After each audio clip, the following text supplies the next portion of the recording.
এই জগৎটা হলো মধুচক্র। ওমা এটা কি গো? মধুচক্র। খুব মধু আছে। কারা ভাবে? যারা সংসারে যায় নাই তারা ভাবে। দিল্লি কা লাড্ডু যে খেয়েছে সে বলে কেন খেলাম, আর যে খায়নি একটু যদি খেতে পারতাম। তো যে সংসারে যায়নি তারা ভাবছি সংসারটা কত আনন্দের, বউ আমার জন্য জেগে থাকবে, আমায় মুখে তুলে খাইয়ে দেবে, আমাকে আদর করবে। মানে আমাদের বয়সী ছেলে যারা এখানে দাঁড়িয়ে আছে ওরা ভাবছে। আর এখানে আমার বাবা, কাকা, জেঠা, কাকিমা, জেঠিমা, ওনারা আর যারা দিদিমা, ওরা বলছে আর ভালো লাগে না সংসার, আমাকেও বাবা তোমার সঙ্গে নিয়ে চলো।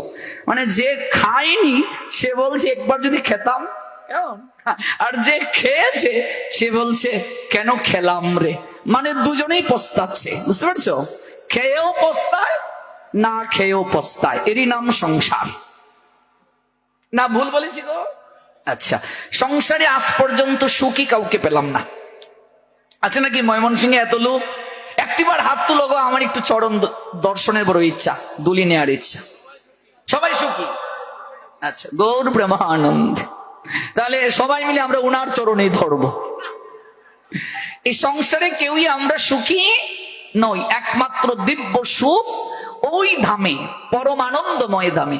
কারণ এই সংসারে এই পচা দেহ নিয়ে যতদিন থাকবো ততদিন কেউ আমরা সুখী হতে পারবো না। কারণ যতদিন শরীর থাকবে রোগ ব্যাধি যন্ত্রণা থাকবে। বাবা ঠিকই বলেছেন, যদি আমরা ওই ধামে যেতে পারি, কৃষ্ণ চরণকে আঁকড়ে ধরতে পারি, তাহলে আমরা পরম সুখী।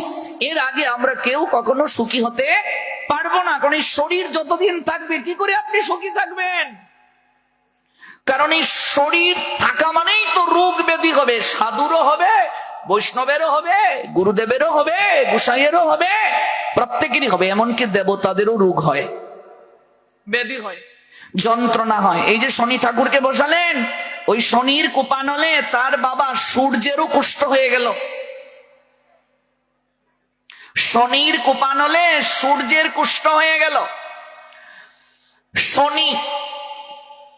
শনি হলেন কর্মফলের দেবতা। প্রসঙ্গে এসেছে, একটু বলে নি, তারপর আবার মূল প্রসঙ্গে যাব।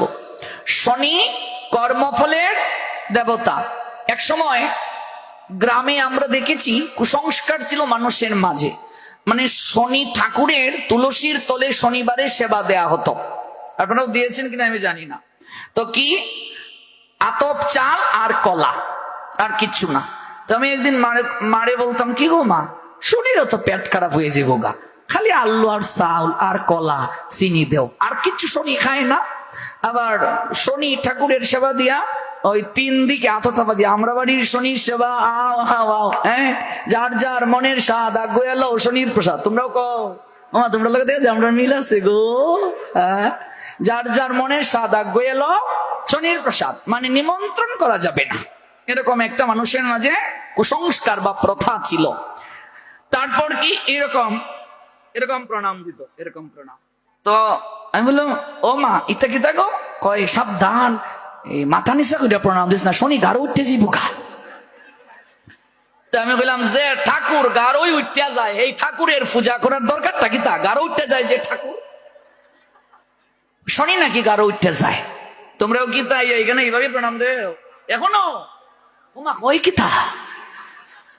সাবধান। আমি তো লম্বা হয়ে শনি ঠাকুরকে প্রণাম দিলাম, আমার তো গারো শনি উঠলো না। এগুলো কুসংস্কার। শনি হলেন কর্মফলের ঠাকুর। কর্মফলের ঠাকুর মানে কি? যারা, ভালো করে বুঝুন, যারা সমত্ব থেকে দূরে সরে যায়, ন্যায় থেকে দূরে সরে যায়, স্বজন প্রীতি যারা করে, তাদেরকে শনি ঠাকুর কুদৃষ্টি প্রদান করেন। শনির কুপানল, অনল মানে আগুন, কুপানল মানে যন্ত্রণার আগুন। এই আগুন দেখতে পাওয়া যায় না, অনুভব করা যায়। আমরা বলি না, তুই আমারে আগুনে পুরাইয়া পুরাইয়া ছাই করিলাইছ সংসারে। পুলায় কয়, ও মা কি তাকো, আগুন তো দেখি না। কয় এই আগুন কি? হেই আগুন যন্ত্রণার আগুন, মানে আমরা অনুভব করতে পারি। এটি অনুভব হয়। আপনাকে আমি চিমটি কাটলাম, এই যে চিমটি কাটার পর আপনি কষ্ট পেলেন, এটা দেখাতে পারবেন, কিন্তু অনুভব হচ্ছে কিনা? ফ্যান ঘুরছে, বাতাস দিচ্ছে, বাতাসটা কি দেখতে পাচ্ছি, কিন্তু অনুভব করতে পারছি কিনা? তো এই যন্ত্রণাটা সংসারে অনুভব করতে পারি আমরা। তো শনি ঠাকুর কুদৃষ্টি কাকে দেন? সবাইকে নয়। যে সমত্ব থেকে দূরে সরে যায়, সমভাব যার নাই, ধৃতরাষ্ট্রের মতো। ধৃতরাষ্ট্র বললেন, আমার পুত্র পাণ্ডুর পুত্র, দুজনেই তো কৌরব, কুরুবংশের না? তাহলে আপনার মনে করুন পূর্বপুরুষের কারো নাম কৌরব, তাহলে আপনার ভাইয়ের ছেলেরা কি কৌরব নয়? নিশ্চয়ই। সে বলছে আমার ছেলেরা কেবল কৌরব, আর ওরা পাণ্ডুর ছেলে পাণ্ডব। এই যে সমভাব নাই, এটা আমার বাড়ি, ওইটা আরেকজনের বাড়ি, আমার বাড়ির ময়লা সব ওই বাড়িতে ফেলে দাও, এই যে ভাব, সমভাব নাই। কেমন? সাধু হতে গেলে, বৈষ্ণব হতে গেলে মনে রাখবেন, আমি এগুলো যখন পড়ি তখন মনে হয় আমার যে কবে হবে। সাধু হতে গেলে 10টি গুণ দরকার। কয়টি? 10টা গুণ দরকার। 10টা যোগ্যতা থাকলে তিনি সাধু।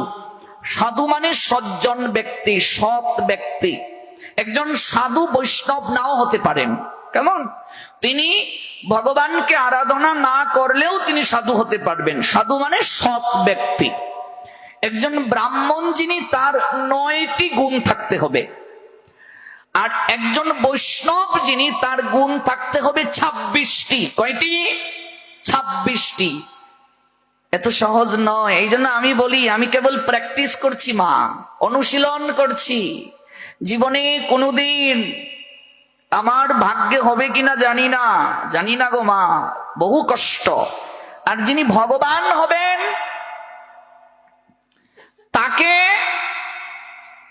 কখন আমরা ভগবান বলবো? বিষ্ণু পুরাণ বলছেন, ঐশ্বর্যস্য সমগ্রস্য বীর্যস্য যশস্য শ্রীহ জ্ঞান বৈরাগ্য ইয়ৌশ্চৈব ইয়াস্নাং ভব ইতি স্মৃতম। সংজ্ঞাটা জানলে যে কাউকে ভগবান আমরা বানাতাম না, আজকাল যে কাউকে ভগবান বানিয়ে ফেলছি। লোকনাথ ব্রহ্মচারীর চরণে 12 দিতে তুলসী দিয়ে দেয়, একজন মহাপুরুষ। মহাপুরুষদেরকে ভগবান বানিয়ে ফেলছি আমরা। বিষ্ণু পুরাণ বলছেন, যিনি ভগবান হবেন সমগ্রভাবে 6টি গুণ তাকে থাকতে হবে। সমগ্রভাবে, আংশিক নয়, সমগ্র।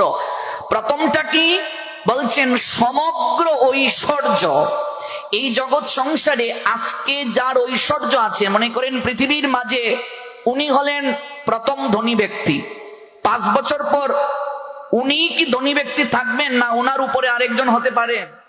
আচ্ছা, তাহলে ঐশ্বর্য কারো দীর্ঘস্থায়ী হয় না। মনে রাখবেন, লক্ষ্মীর যে বৈশিষ্ট্যে বলা হয়েছে, উনি হলেন চঞ্চলা চপলা। কি কি চঞ্চল? মানে এক জায়গায় থাকে না। লক্ষ্মী চঞ্চল, ওনার বৈশিষ্ট্য হলো আজকে এই বাড়ি, কালকে ওই বাড়ি ঘুরে বেড়ানো। কারো বাড়িতে উনি স্থায়ীভাবে থাকেন না। তবে আবার বলেছেন লক্ষ্মী, যদিও আমার বৈশিষ্ট্য চঞ্চলা চপলা, আমি কারো গৃহে থাকি না, তবে আমার প্রভুর সেবা যে গৃহে হয়, আমার প্রভুর স্পন্দন যারা, ওই যে ভাগবতের শ্লোকটা আজকে উচ্চারণ করলাম, মানে ভক্ত যারা, সাধু যারা, তাদের সেবা যে গৃহে হয়, আমি অনন্তকালের জন্য সেই গৃহে বন্দী থাকি। ভালো করে কথা বুঝতে পেরেছেন? লক্ষ্মী এক জায়গা থেকে আরেক জায়গায় যায়, চঞ্চলা চপলা। যদি আমাকে প্রশ্ন করেন প্রমাণ কোথায়, শাস্ত্রে কি আছে? আছে। তার প্রমাণ হলেন শ্রীবাস পণ্ডিত। শ্রীবাসের গৃহে লক্ষ্মী কি বন্দী হয়ে গেলেন, জনমের তরে বাধা পড়লেন। কেন? মহাপ্রভু শ্রীবাসকে বলেছিলেন, ও শ্রীবাস, এই যে তুমি এত এত সেবা করছো, তোমার স্ত্রীর অলংকার পর্যন্ত বিক্রি করে দিয়ে দিয়েছ। শ্রীবাসের স্ত্রীর নাম মালিনী। মালিনী তার অলংকার বিক্রি করে দিয়ে দিয়েছে মহাপ্রভু আর তার ভক্তদের সেবা করার জন্য। আমাদের গৃহে তো সাধু এলে আমরা কেবল চিন্তা করি কবে সাধু বিদায় হবে। আর মালিনী বলছেন যে ঘরে চাল ডাল নেই, অলংকার দিয়ে বলছেন এগুলো বিক্রি করে চাল ডাল নিয়ে আসো, কিন্তু আমার প্রভু আর ভক্তরা যেন অন্য কারো গৃহে না যান। মালিনী অলংকার দিয়ে দিয়েছেন। কেন আমরা শ্রীবাস আঙ্গিনা বলি? কারো বাড়িতে অনুষ্ঠান, কিন্তু সেই বাড়ির গৃহকর্তার নামে আঙ্গিনা বলি না, কি বলি? শ্রীবাস আঙ্গিনা। কেন মহাপ্রভু প্রতিজ্ঞা করে বললেন আমি শ্রীবাসের আঙ্গিনা ছেড়ে যাব না? এই বিষয়গুলো বারবার শোনা দরকার, আমাদের জানার পরও শোনা দরকার। যত শুনবো তত হৃদয়ে ধাক্কা লাগবে, আঘাত হবে। ভুলে যাই তো, আমরা মায়ার সঙ্গে বাস করছি তো। অলংকার দিয়ে দিলেন, অলংকার বিক্রি করে সেবা হচ্ছে। মহাপ্রভু শ্রীবাসকে ডাকলেন, শ্রীবাস, এই যে তুমি সেবা করছো এমন ভাবে, তোমার সংসার চলবে কি করে? সব তো অর্থ সম্পদ তুমি ব্যয় করে ফেলছো, তুমি কি করে চলবে? তোমার সংসারটা কি করে চলবে? মালিনীর অলংকার বিক্রি করে দিয়েছো তুমি, সংসার কি করে চলবে? ঘরের কোণে একটা মাটির কলসি আর দড়ি দেখিয়ে শ্রীবাস বলছেন, প্রভু তাকিয়ে দেখো। বলছে এটি কি? বলছে আগে তাকাও। তারপর 3টা তালি দিলেন শ্রীবাস। মহাপ্রভু বললেন এই তালির অর্থ কি? একদিন অপেক্ষা করে দেখব যার চরণে আমি নিজেকে সমর্পণ করেছি তিনি কোনো কিছুর ব্যবস্থা করেন কিনা। দ্বিতীয় তালি দিলাম, প্রভু 2 দিন অপেক্ষা করব, কারণ আমি তো জানি জগতের লোক তোমাকে শচীনন্দন বলে, জগন্নাথের নন্দন বলে, নীলাম্বর চক্রবর্তীর দৌহিত্র তুমি বিশ্বম্বর বলে। আমি জানি এই বিষ্ণুপুরটায় এই অঙ্গনে তুমি মহাপ্রকাশ রূপ দর্শন করিয়েছ। আমি তো জানি তুমি কে। জগতের লোক তোমাকে নবদ্বীপ চন্দ্র নদিয়া বিহারী নিমাই কত নামে জানে, গৌর হরি গুরাচাঁদ, গৌর সুন্দর, গৌরাঙ্গ। কিন্তু আমি জানি তুমি শুধু নদিয়া বিহারী নবদ্বীপ চন্দ্র নিমাই নয়, তুমি ভব নদী ঘাটের মাঝি। সবার কাছে তুমি নিজেকে লুকিয়ে রাখলেও আমার কাছে তুমি নিজেকে আর লুকাতে পারবে না। তাই 2 দিন আমি অপেক্ষা করে দেখব যার চরণে আমি মাথা নুয়েছি তিনি কোনো ব্যবস্থা করেন কিনা। 3 দিন অপেক্ষা করে দেখব, তাতেও যদি কিছু না পাই ওই কলসি আর দড়ি রেখেছি গলায় বেঁধে সুরধনী গঙ্গায় ডুবে মরবো, কিন্তু প্রাণ যতদিন আছে আমি আমার গৃহ ছেড়ে তোমাকে আর সাধুদেরকে আর কারো গৃহে আমি যেতে দেব না। সেবা কাকে বলে দেখুন, সেবা। আমরা তো সাধু সেবা আমরা বাহিরে দেখাই, অন্তরে আমাদের অন্য ভাব, লাভ হবে না। সারা গায়ে মাখলে তিলক গৌর পাবে না, গৌর পাবে না রে অমন, কৃষ্ণ পাবে না। সারা গায়ে মাখলে তিলক গৌর পাবে না। এত সহজ নয় রে মা, এত সহজ নয়। চুকবে ঝরঝর করে জল ঝরলো, চুকবে জল ঝরছে ঝরঝর করে, জড়িয়ে ধরলেন গৌর হরি ও শ্রীবাস। এত আনুগত্য যার, নিষ্ঠা যার, সেবায় যার এত প্রগাঢ়তা, তোমাকে গলায় কলসি বেঁধে গঙ্গায় ডুবে মরতে হবে? তাহলে জগতে তো কলঙ্ক হবে। সাধু সেবা করে, ভগবানের সেবা করে অনাহারে অর্ধাহারে যদি কাউকে মরতে হয় তাহলে তো জগতে কলঙ্ক হবে। এই নামে কলঙ্ক, সেবায় কলঙ্ক। শ্রীবাস, আমি তোমায় আশীর্বাদ দিলাম, বৈকুণ্ঠের লক্ষ্মীও যদি কোনোদিন অন্যের অভাবে দাঁড়ে দাঁড়ে ভিক্ষায় বের হয়, তোমার ঘরে কোনোদিন চাল ডালের অভাব হবে না। অনন্তকালের জন্য চঞ্চলা চপলা লক্ষ্মী তোমার গৃহে বন্দী হয়ে থাকবেন। তোমার মতো যারা জগতে সাধু সেবা করবে, ভগবানের সেবা করবে, তাদের গৃহ থেকে কোনোদিন লক্ষ্মী বিদায় হবে না। তাদের অর্থ সম্পদ 3 গুণ বেড়ে যাবে। লক্ষ্মী চঞ্চলা চপলা আজকে যে রাজা কাল সে ভিখারি, কিন্তু যারা সাধু সেবা করে, ভগবানের সেবা করে, লক্ষ্মী বলছেন আমি তাদের গৃহ ছেড়ে কোথাও যাই না গো, কোথাও যাই না। কারণ আমি চরণে থাকি, প্রভুর চরণে থাকেন লক্ষ্মী, লক্ষ্মী থাকেন প্রভুর চরণে। দ্বিতীয় বর দিয়েছিলেন, জগতের যে জায়গায় নাম সংকীর্তন যজ্ঞের আয়োজন হবে, ওই আঙ্গিনাটা তোমার নামে হবে শ্রীবাস, শ্রীবাস আঙ্গিনা। মনুষ্য জীবের কথা ছেড়ে দাও, একটা কুকুরও যদি এসে ওই জায়গায় ধুলায় গড়াগড়ি দেয়, মনুষ্য জীবের কথা ছেড়ে দাও। কতেক সুকৃতি ফলে মানুষ উত্তম কুলে, মানুষ তো কৃপা পাবে, কিন্তু একটা কুকুরও যদি ওইখানে এসে ধুলায় গড়াগড়ি দেয়, অন্তিমে ওই কুকুরটার জন্য আমি ভবের ঘাটে বইটা হাতে নিয়ে দাঁড়িয়ে থাকবো। শ্রীমান,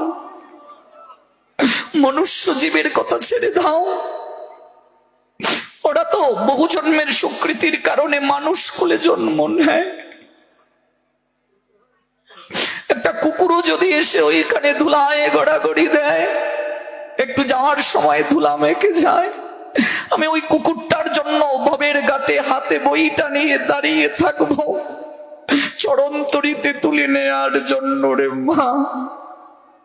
এজন্যই ভাগবত আমাদেরকে জানালেন, সাধব হৃদয়ং মজ্জং, ভগবান বলছেন জানিয়ে দাও, জানাও। পরীক্ষিতকে সুখদেব শোনাচ্ছেন ভগবানের কথাটা, যে এই জগৎ সংসারে, হে জগৎ জীব জানো, সাধুগণ আমার হৃদয়। সাধু সেবা ছাড়া, সাধুকে কষ্ট দিয়ে, সাধুর চরণে অপরাধ করে যতই তুমি ভগবানকে ডাকো, প্রসাদ গ্রহণ করো, কস্মিন কালেও তুমি ভগবানের কৃপা প্রাপ্ত হতে পারবে না। ঈশ্বর স্বরূপ ভক্ত তার অধিষ্ঠান, ভক্তের হৃদয়ে কৃষ্ণের সতত বিশ্রাম।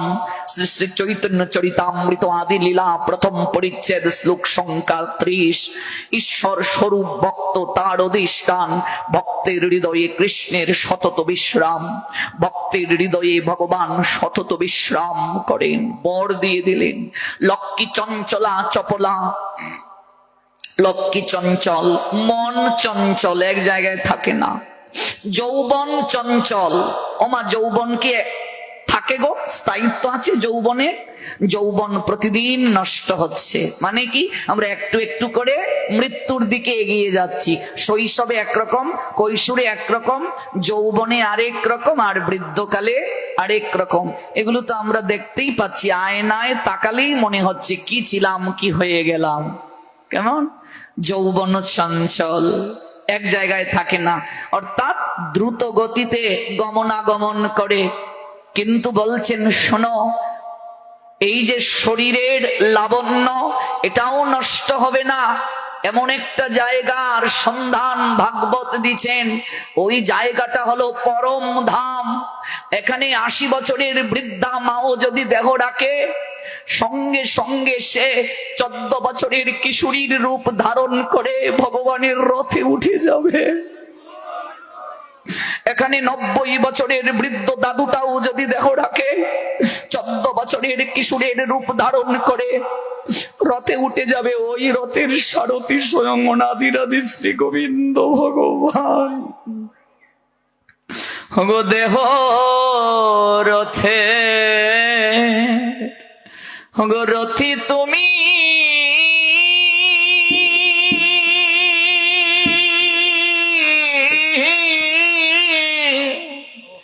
গো চালাও বলে চলি আমি,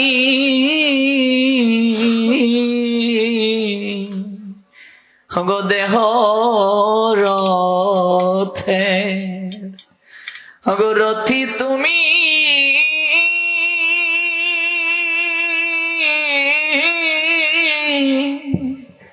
हो कृष्ण है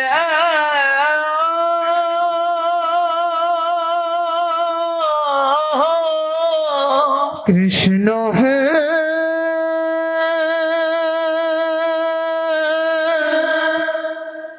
कृष्ण है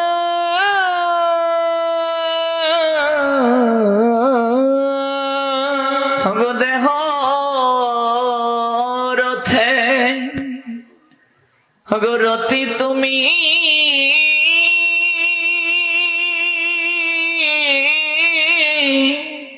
গো চালাও বলে চলি আমি ওগো দেহ রথে ওই রথের স্বয়ং সারথি গোবিন্দ মা রথি তুমি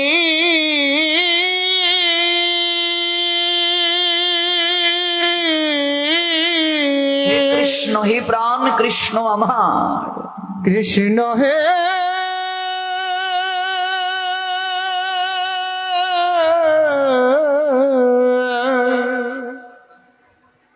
প্রাণ কৃষ্ণ আমার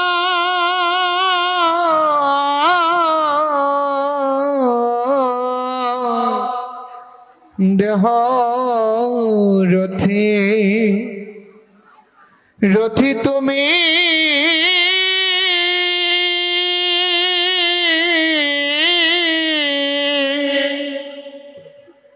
চালাও বলে চলি আমি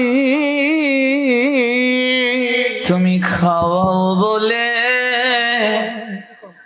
আমি খেতে প্রভু গো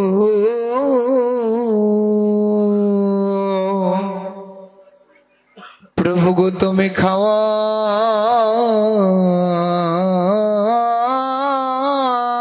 বলে প্রভু গো আমি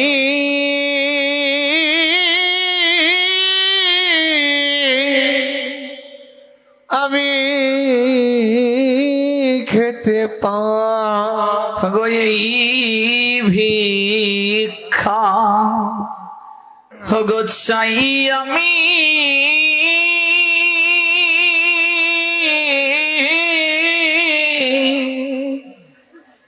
গো কৃষ্ণ জগৎ স্বামী প্রভু গো এই ভিক্ষা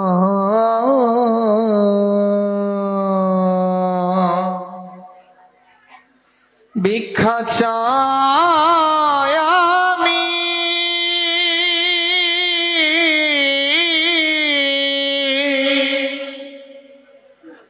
কৃষ্ণ হে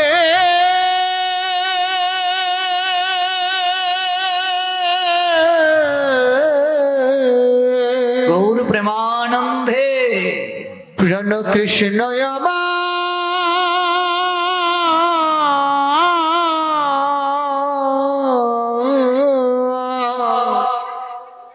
এই ভিক্ষা চাই আমি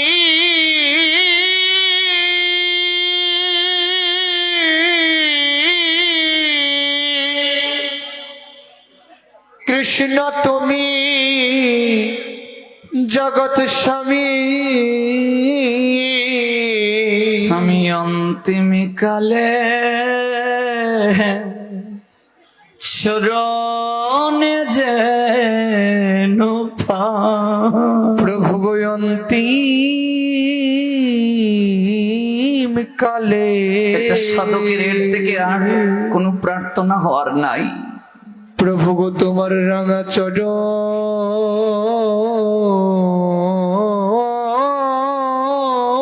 ছাড়া ছাড়া কর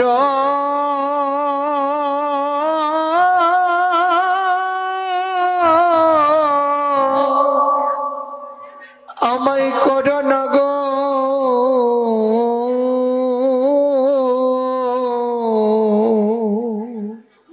তাহলে ওই একটা জায়গা পরম ধাম, যেখানে রোগ নেই, বেদি নেই, যন্ত্রণা নেই, দাড়ি উঠে না, গোফ উঠে না, চির বসন্ত ঋতু বিরাজ করে একটা জায়গায়। এখানে কিশোর আর কিশোরী মা, নবকিশোর কিশোরী, কথা বলা যাবে না।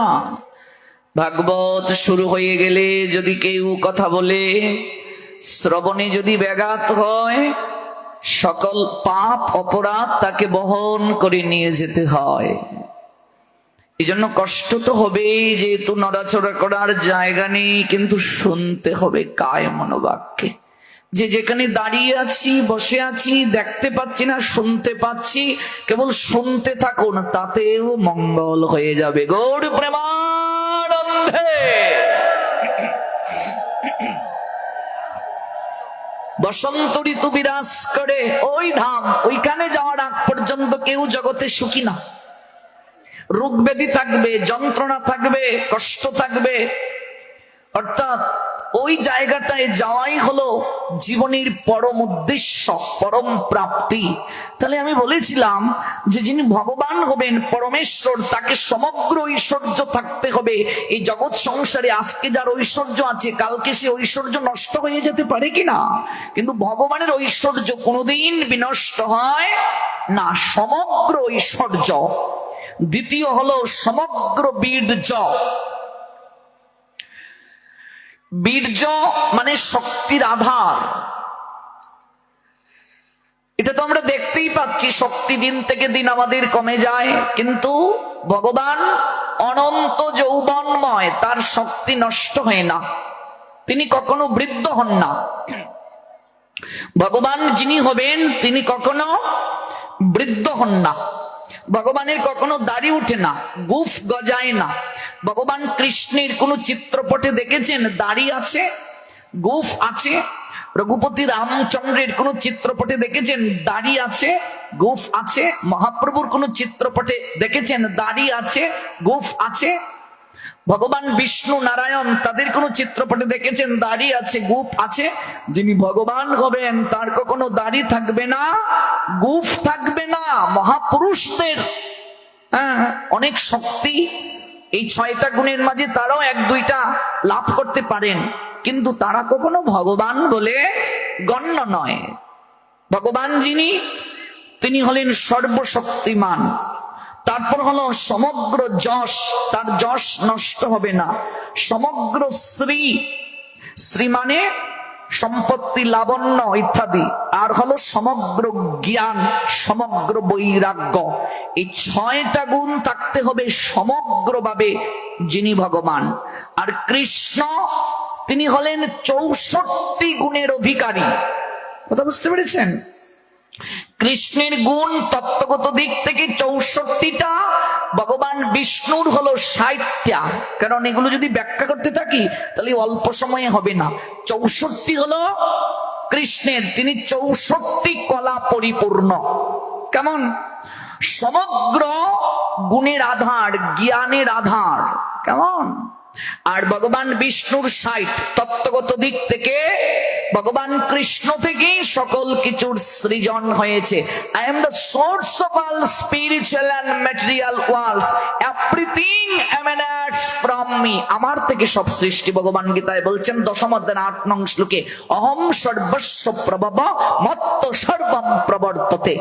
আমার থেকে বড় কেউ নাই। ভগবান বলছেন 7ম অধ্যায়ের 7 নম্বর শ্লোকে, জ্ঞান বিজ্ঞান যুগে, মত্ত পরতরম ন অন্যৎ কিঞ্চিৎ অস্তি ধনঞ্জয়। ধনঞ্জয় কার নাম? অর্জুনের নাম। ধনঞ্জয়, আমার থেকে জগতে বড় আর কেউ নাই। সূত্রে যেমন মণিসমূহ গাথা থাকে, তেমনি সমস্ত বিষয় আমাতে অতপ্রতভাবে জড়িত থাকে। অকঙ্কারাড অফ অয়েল, that is not truth superior to me, everything rests upon me as pearls strung on thread. Thread মানে সুতা। বলছেন সূত্রে যেমন মণিসমূহ গাথা থাকে, সমস্ত জগৎ সংসার আমাতে অতপ্রতভাবে জড়িত থাকে। যারা এই তত্ত্বটা জানতে পেরেছে ওরা বুদ্ধিমান। 10ম অধ্যায় বিভূতি যুগের 8 নং শ্লোকে বলছেন, বুধা ভাব সমন্বিতা। বুধা মানে বুদ্ধিমান। অহম সর্বস্ব প্রভব মত্ত সর্বম প্রবর্ততে ইতি মত্তা ভজন্তে মাম বুধা ভাব সমন্বিতা। The Almighty Creator Krishna said, Srimad Bhagavad Gita 10 chapter Vibhuti Yoga 8 verse, I am the source of all spiritual and material worlds. Everything emanates from me. The intelligent person person, the meritorious person perfectly know the end gains in my devotional service and worship me with all their hearts. জগতে বুদ্ধিমান তারাই যারা এই তত্ত্বটা উপলব্ধি করতে পেরেছে যে এই জগৎ অনিত্য, নিত্য হলেন একমাত্র ভগবান। সকল কিছু নষ্ট হয়ে যাবে, কিন্তু ভগবানের করুণা, ভগবানের কৃপা কোনোদিন বিনাশ হয় না। নিতাই চরণ সত্য, তাহারও সেবক নিত্য। ভক্তের বিনাশ নাই, ভগবানের বিনাশ নাই, আর ভক্তির বিনাশ নাই। এই আজকের রাতের মতো যতগুলো রাত আমাদের জীবনে এসেছে রে মা, এটা সঙ্গে যাবে। এই যে কয়েক ঘন্টা বসেছি কষ্ট করে, কার বাড়িতে বসার জায়গা নাই, কষ্ট করে বসলাম কেন? এটা গতকালও বলেছি, একটু কৃপার জন্যই তো। হ্যাঁ, একটু কৃপার জন্যই তো। এটা নষ্ট হবে না। ন ইহ অবিক্রম নাশ অস্তি প্রত্যবায় ন বিদ্যতে স্বল্পমপি অশ্ব ধর্মস্য ত্রায়তে মহতবয়াৎ। শ্রীমদ্ ভগবদ গীতা 2য় অধ্যায় সাংখ্যযুগ শ্লোক সংখ্যা 40। ভগবান বলছেন, অর্জুন শোনো, ভক্তি যুগের অনুশীলনটা বিনাশ হয় না। অল্প সময়ই করো, অল্প সময়ই করো, কিন্তু নষ্ট হবে না। তারপর কি বললেন? ত্রায়তে মহত ভয়াত। শোনো অর্জুন, আরেকটা কথা জগৎকে জানাও। তুমি তো জানাতে পারো, প্রভু আমাকে দিয়ে জানাচ্ছ কেন? ভগবান বললেন, আমার ভক্তের মুখে যেটা প্রকাশ পায় সেটা আরো বেশি শক্তিশালী হয়ে প্রকাশ পায়। তুমি জানাও, তুমি জানিয়ে দাও, আমার কথাটা তুমি জানিয়ে দাও। বলছেন, যদি কেউ অল্প সময়ের জন্য আয়োজন করে, মানে আয়োজনকারী যারা, এই অনুষ্ঠানকে আমরা সার্থকতার জন্য নিজ নিজ জায়গা থেকে যারাই সহযোগিতা করছি, 10 টাকাও যদি কেউ এসে এই জায়গায় কমিটিকে দেয়, তিনিও আয়োজনকারীর কি দলে চলে গেলেন। এই জন্য এটা ভুবন মঙ্গল হরিনাম সংকীর্তন, এটা একক নয়। কমিটি যারা, মানে একটা সেবকের তারা দায়িত্ব পেয়েছেন, কিন্তু এই মন্দির কার? আমাদের সবার, সার্বজনীন মন্দির। এটি মন্দির কখনো, মনে রাখবে, ব্যক্তিগত হয় না। ভগবান কারো ব্যক্তিগত হয় না, গুরুদেব কারো ব্যক্তিগত হয় না, বৈষ্ণব সাধু কারো ব্যক্তিগত হয় না। যে আমার বাড়ি আপনি এসেছেন, আপনি বৈষ্ণব বা গুরুদেব, ওই বাড়ির সঙ্গে আমার বিরোধ, আপনি যাবেন না। যদি কোনো সাধু, যদি কোনো গুরু বৈষ্ণব এই কথা শুনে সে না যায়, তাহলে সে ওই সংসারী মানুষের দাস হয়ে গেল। গুরু দাস হবে তো শিষ্য, ও শিষ্যের দাস হয়ে গেল, মানে তার গুরু হওয়ার যোগ্যতা নাই। সাধু কারো ব্যক্তিগত হয় না, বৈষ্ণব কারো ব্যক্তিগত হয় না। জগতে শাসন করার অধিকার কার আছে? গুরুদেবের আছে। পিতামাতাও তো আমাদের গুরুদেব, তাদেরও আছে। গায়ে হাত তোলার অধিকার গুরুদেবের আছে কি নেই? আছে। এবার বর্তমানে যে কলিযুগ, গায়ে হাত তুলবে, একটা মুখ দিয়ে কথা বললেই সে ত্যাগ করে চলে যাবে আরেক জায়গায়। গুরুদেব শাসন করতে পারেন। শিষ্য কাকে বলে? শাসন যে মানে তাকে শিষ্য বলে। শিষ্য শব্দের অর্থ কি? শাসন যে মানে। শাসন যে মানে না তাকে শিষ্য বলে না। মন্ত্র পেলেই শিষ্য নয়, যে শাসন মানে। যেমন স্কুলে যে পড়াশোনা করে ছেলেদেরকে বলে ছাত্র, বলে কি না? ছাত্র। মেয়েরা হলো ছাত্রী। ছাত্র বা ছাত্রী কাকে বলে? ছত্রের নিয়ায় যে থাকে সে হলো ছাত্র। ছত্র মানে কি? ছাতা। ছত্র মানে কি? ছাতা। রোদেও প্রয়োজন, বৃষ্টিতেও প্রয়োজন। ছাতা যেমন সুরক্ষা দান করে, ছাতা যেমন কি করে? অপরকে সুখ দান করে। ওই রকম ছত্রের নিয়ায় যে প্রকাশিত হয়ে থাকে জ্ঞান গ্রহণের জন্য, তিনি হলেন ছাত্র। ছাত্রানাং অধ্যয়ন তপ। ছাত্রের তপস্যাটা কি? অধ্যয়ন করা, অধ্যাপনা করা। কিসের মতো? কাকের মতো চেষ্টা, বকের মতো ধ্যান। ওমা, কাকের মতো চেষ্টা কি গো? শুনেছ না গল্পটা? ওই যে জল খাবে কাক, কিন্তু কলসির নিচে জল। বাল্য শিক্ষায় নিশ্চয়ই পড়েছেন এগুলো। আমি যদিও বাল্য শিক্ষাটা পাইনি, তবে ছোটবেলা আমার মা, তারপর বাবা ওই বাল্য শিক্ষা থেকে সুন্দর সুন্দর ছড়া বলতেন। কেমন আমার কিছু মুখস্থ আছে। এখনকার অনেক পোলাপান্ত বাল্য শিক্ষা কি করে ওরা শিখবে? ওরা তো মোটু পাটলু, নাক বল্টু এগুলো শিখে, তাদের বাপ মা শেখায়, কার্টুন এগুলো দেখিয়ে দেখিয়ে খাওয়ায়। বাকি সব করে রব, এখন আর এগুলো ছড়া শেখায় না। কেমন রাত্রি পোহাইলো, এগুলো তো আপনারা পড়েছেন। সকালে উঠি আমি মনে মনে বলি, এগুলো আর এখন কেউ বলতে পারে না। তো ওই যে কাক যে জল খাবে, কলসির নিচে তো জল, এবার জলটা খাবে কি করে? ওই নুড়ি পাথর একটা একটা করে দিতে শুরু করলো, দিতে দিতে দিতে দিতে দিতে দিতে ওই জলটা নিচ থেকে উপরে উঠে এলো। ওই ছাত্র বা ছাত্রী কাকের মতো চেষ্টা করবে, নইলে সে সফল হবে না। ছাত্রের বৈশিষ্ট্য কি? এমনিতেই গোল্ডেন প্লাস চলে আসবে, হ্যালো হ্যালো হ্যালো হ্যালো বলে বলে, হ্যাঁ, মেসেঞ্জারে চ্যাট, হোয়াটসঅ্যাপে চ্যাট, আর শুধু মহাদেবের কাছে, ও মহাদেব মহাদেব একটু হয়ে যাক হয়ে যাক হয়ে যাক। হ্যাঁ, সারা জীবন পড়াশোনা নাই, কিচ্ছু নাই, মহাদেব তোমাকে ফাঁস করিয়ে দিয়ে দেবে। হ্যাঁ, দেখবে এমনিতে সব কিছু করছে। আর শিব চতুর্দশী এলে ওরে বাপরে এত বুঝা মহাদেবের মাথায় দিচ্ছে ওই জল আর বেলপাতা। জল দিতে দিতে মহাদেবেরও সর্দি, আর বেলপাতা দিতে দিতে এমন বুঝা, হ্যাঁ বেলও মাথা ভাঙে মহাদেবের। মহাদেবের তো মাথা ফেটে যাবে, সর্বনাশ, এই ভুল কাজ করবে না। ওই বেল যারা মহাদেবের মাথায় ভাঙছে, ওরা এমন স্বামী পাবে ওদের মাথায় কাঁঠাল ভাঙবে, বেল ভাঙবে। তো এই জন্য ওই ফেসবুকে স্ট্যাটাস দেয়, আমার একটা লক্ষ্মী বউ চাই। আমাদের বয়সী ছেলেরা, আমি বললাম কিরে, হ্যাঁ, তোর ফেসবুকে ঢুকে যা দেখলাম, মনে হচ্ছে তো লক্ষ্মী বউ পাওয়ার যোগ্যতা তোর নাই।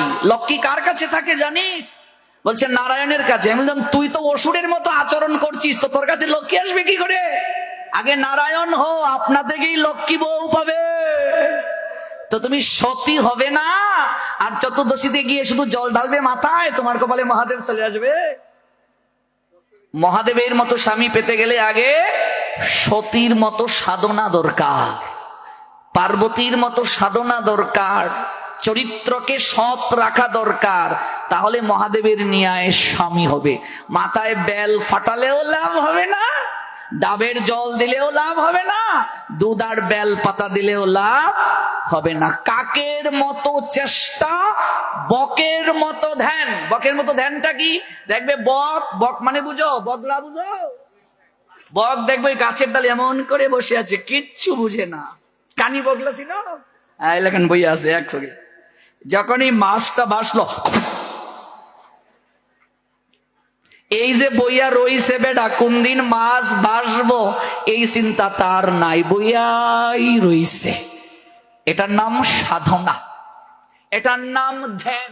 আমরা তো 30 মিনিট বইতে পারি না, 40 মিনিট বইতে পারি না। আপনারা তো খুব ভালো, কোন কোন জায়গায় বোয়ালুয়া মারামারি হয়। আপনি এইদিকে কেন আসলেন? ভাগবতী আইয়া বোয়ালুয়া, এরকম এক জায়গায় কনি দিয়া। টাঙ্গাইলের কোন একটা জায়গায়, আমি নাম বলবো না, পাঠে গেছি আবার, ওরে বাপ রে। আবার এক জায়গায় গিয়েছি, গাজীপুরের কোন এক জায়গায় বোয়া নিয়ে মারামারি, এরকম। এখন মনে করছে গোসাইয়ের চৌকে ধরা পড়তো না। আমি বললাম কি গো, এখানেও কোনই চলে? তাহলে বাড়িতে কি চলে? আমি এটাই ভাবছি। ওগো, তোমার জীবনে কোন মহাদেব এসেছে আমার একটু দেখার ইচ্ছা, সে শান্তিতে আছে কিনা। এখানে এসে যদি কোনই চলছে, না জানি ঘুমের গুড়ে কি হয়, মানে ওই কোনই ঠেলতে ঠেলতে ওনার কপালে আর পালঙ্ক জুটে না গো। তাহলে কাকের মতো চেষ্টা, বকের মতো ধ্যান, এটা না হলে সাধনা হয় না, ভালো রেজাল্ট হয় না, ভগবানের কৃপা হয় না। ওই মাথায় জল ঢাললে হবেটা কি?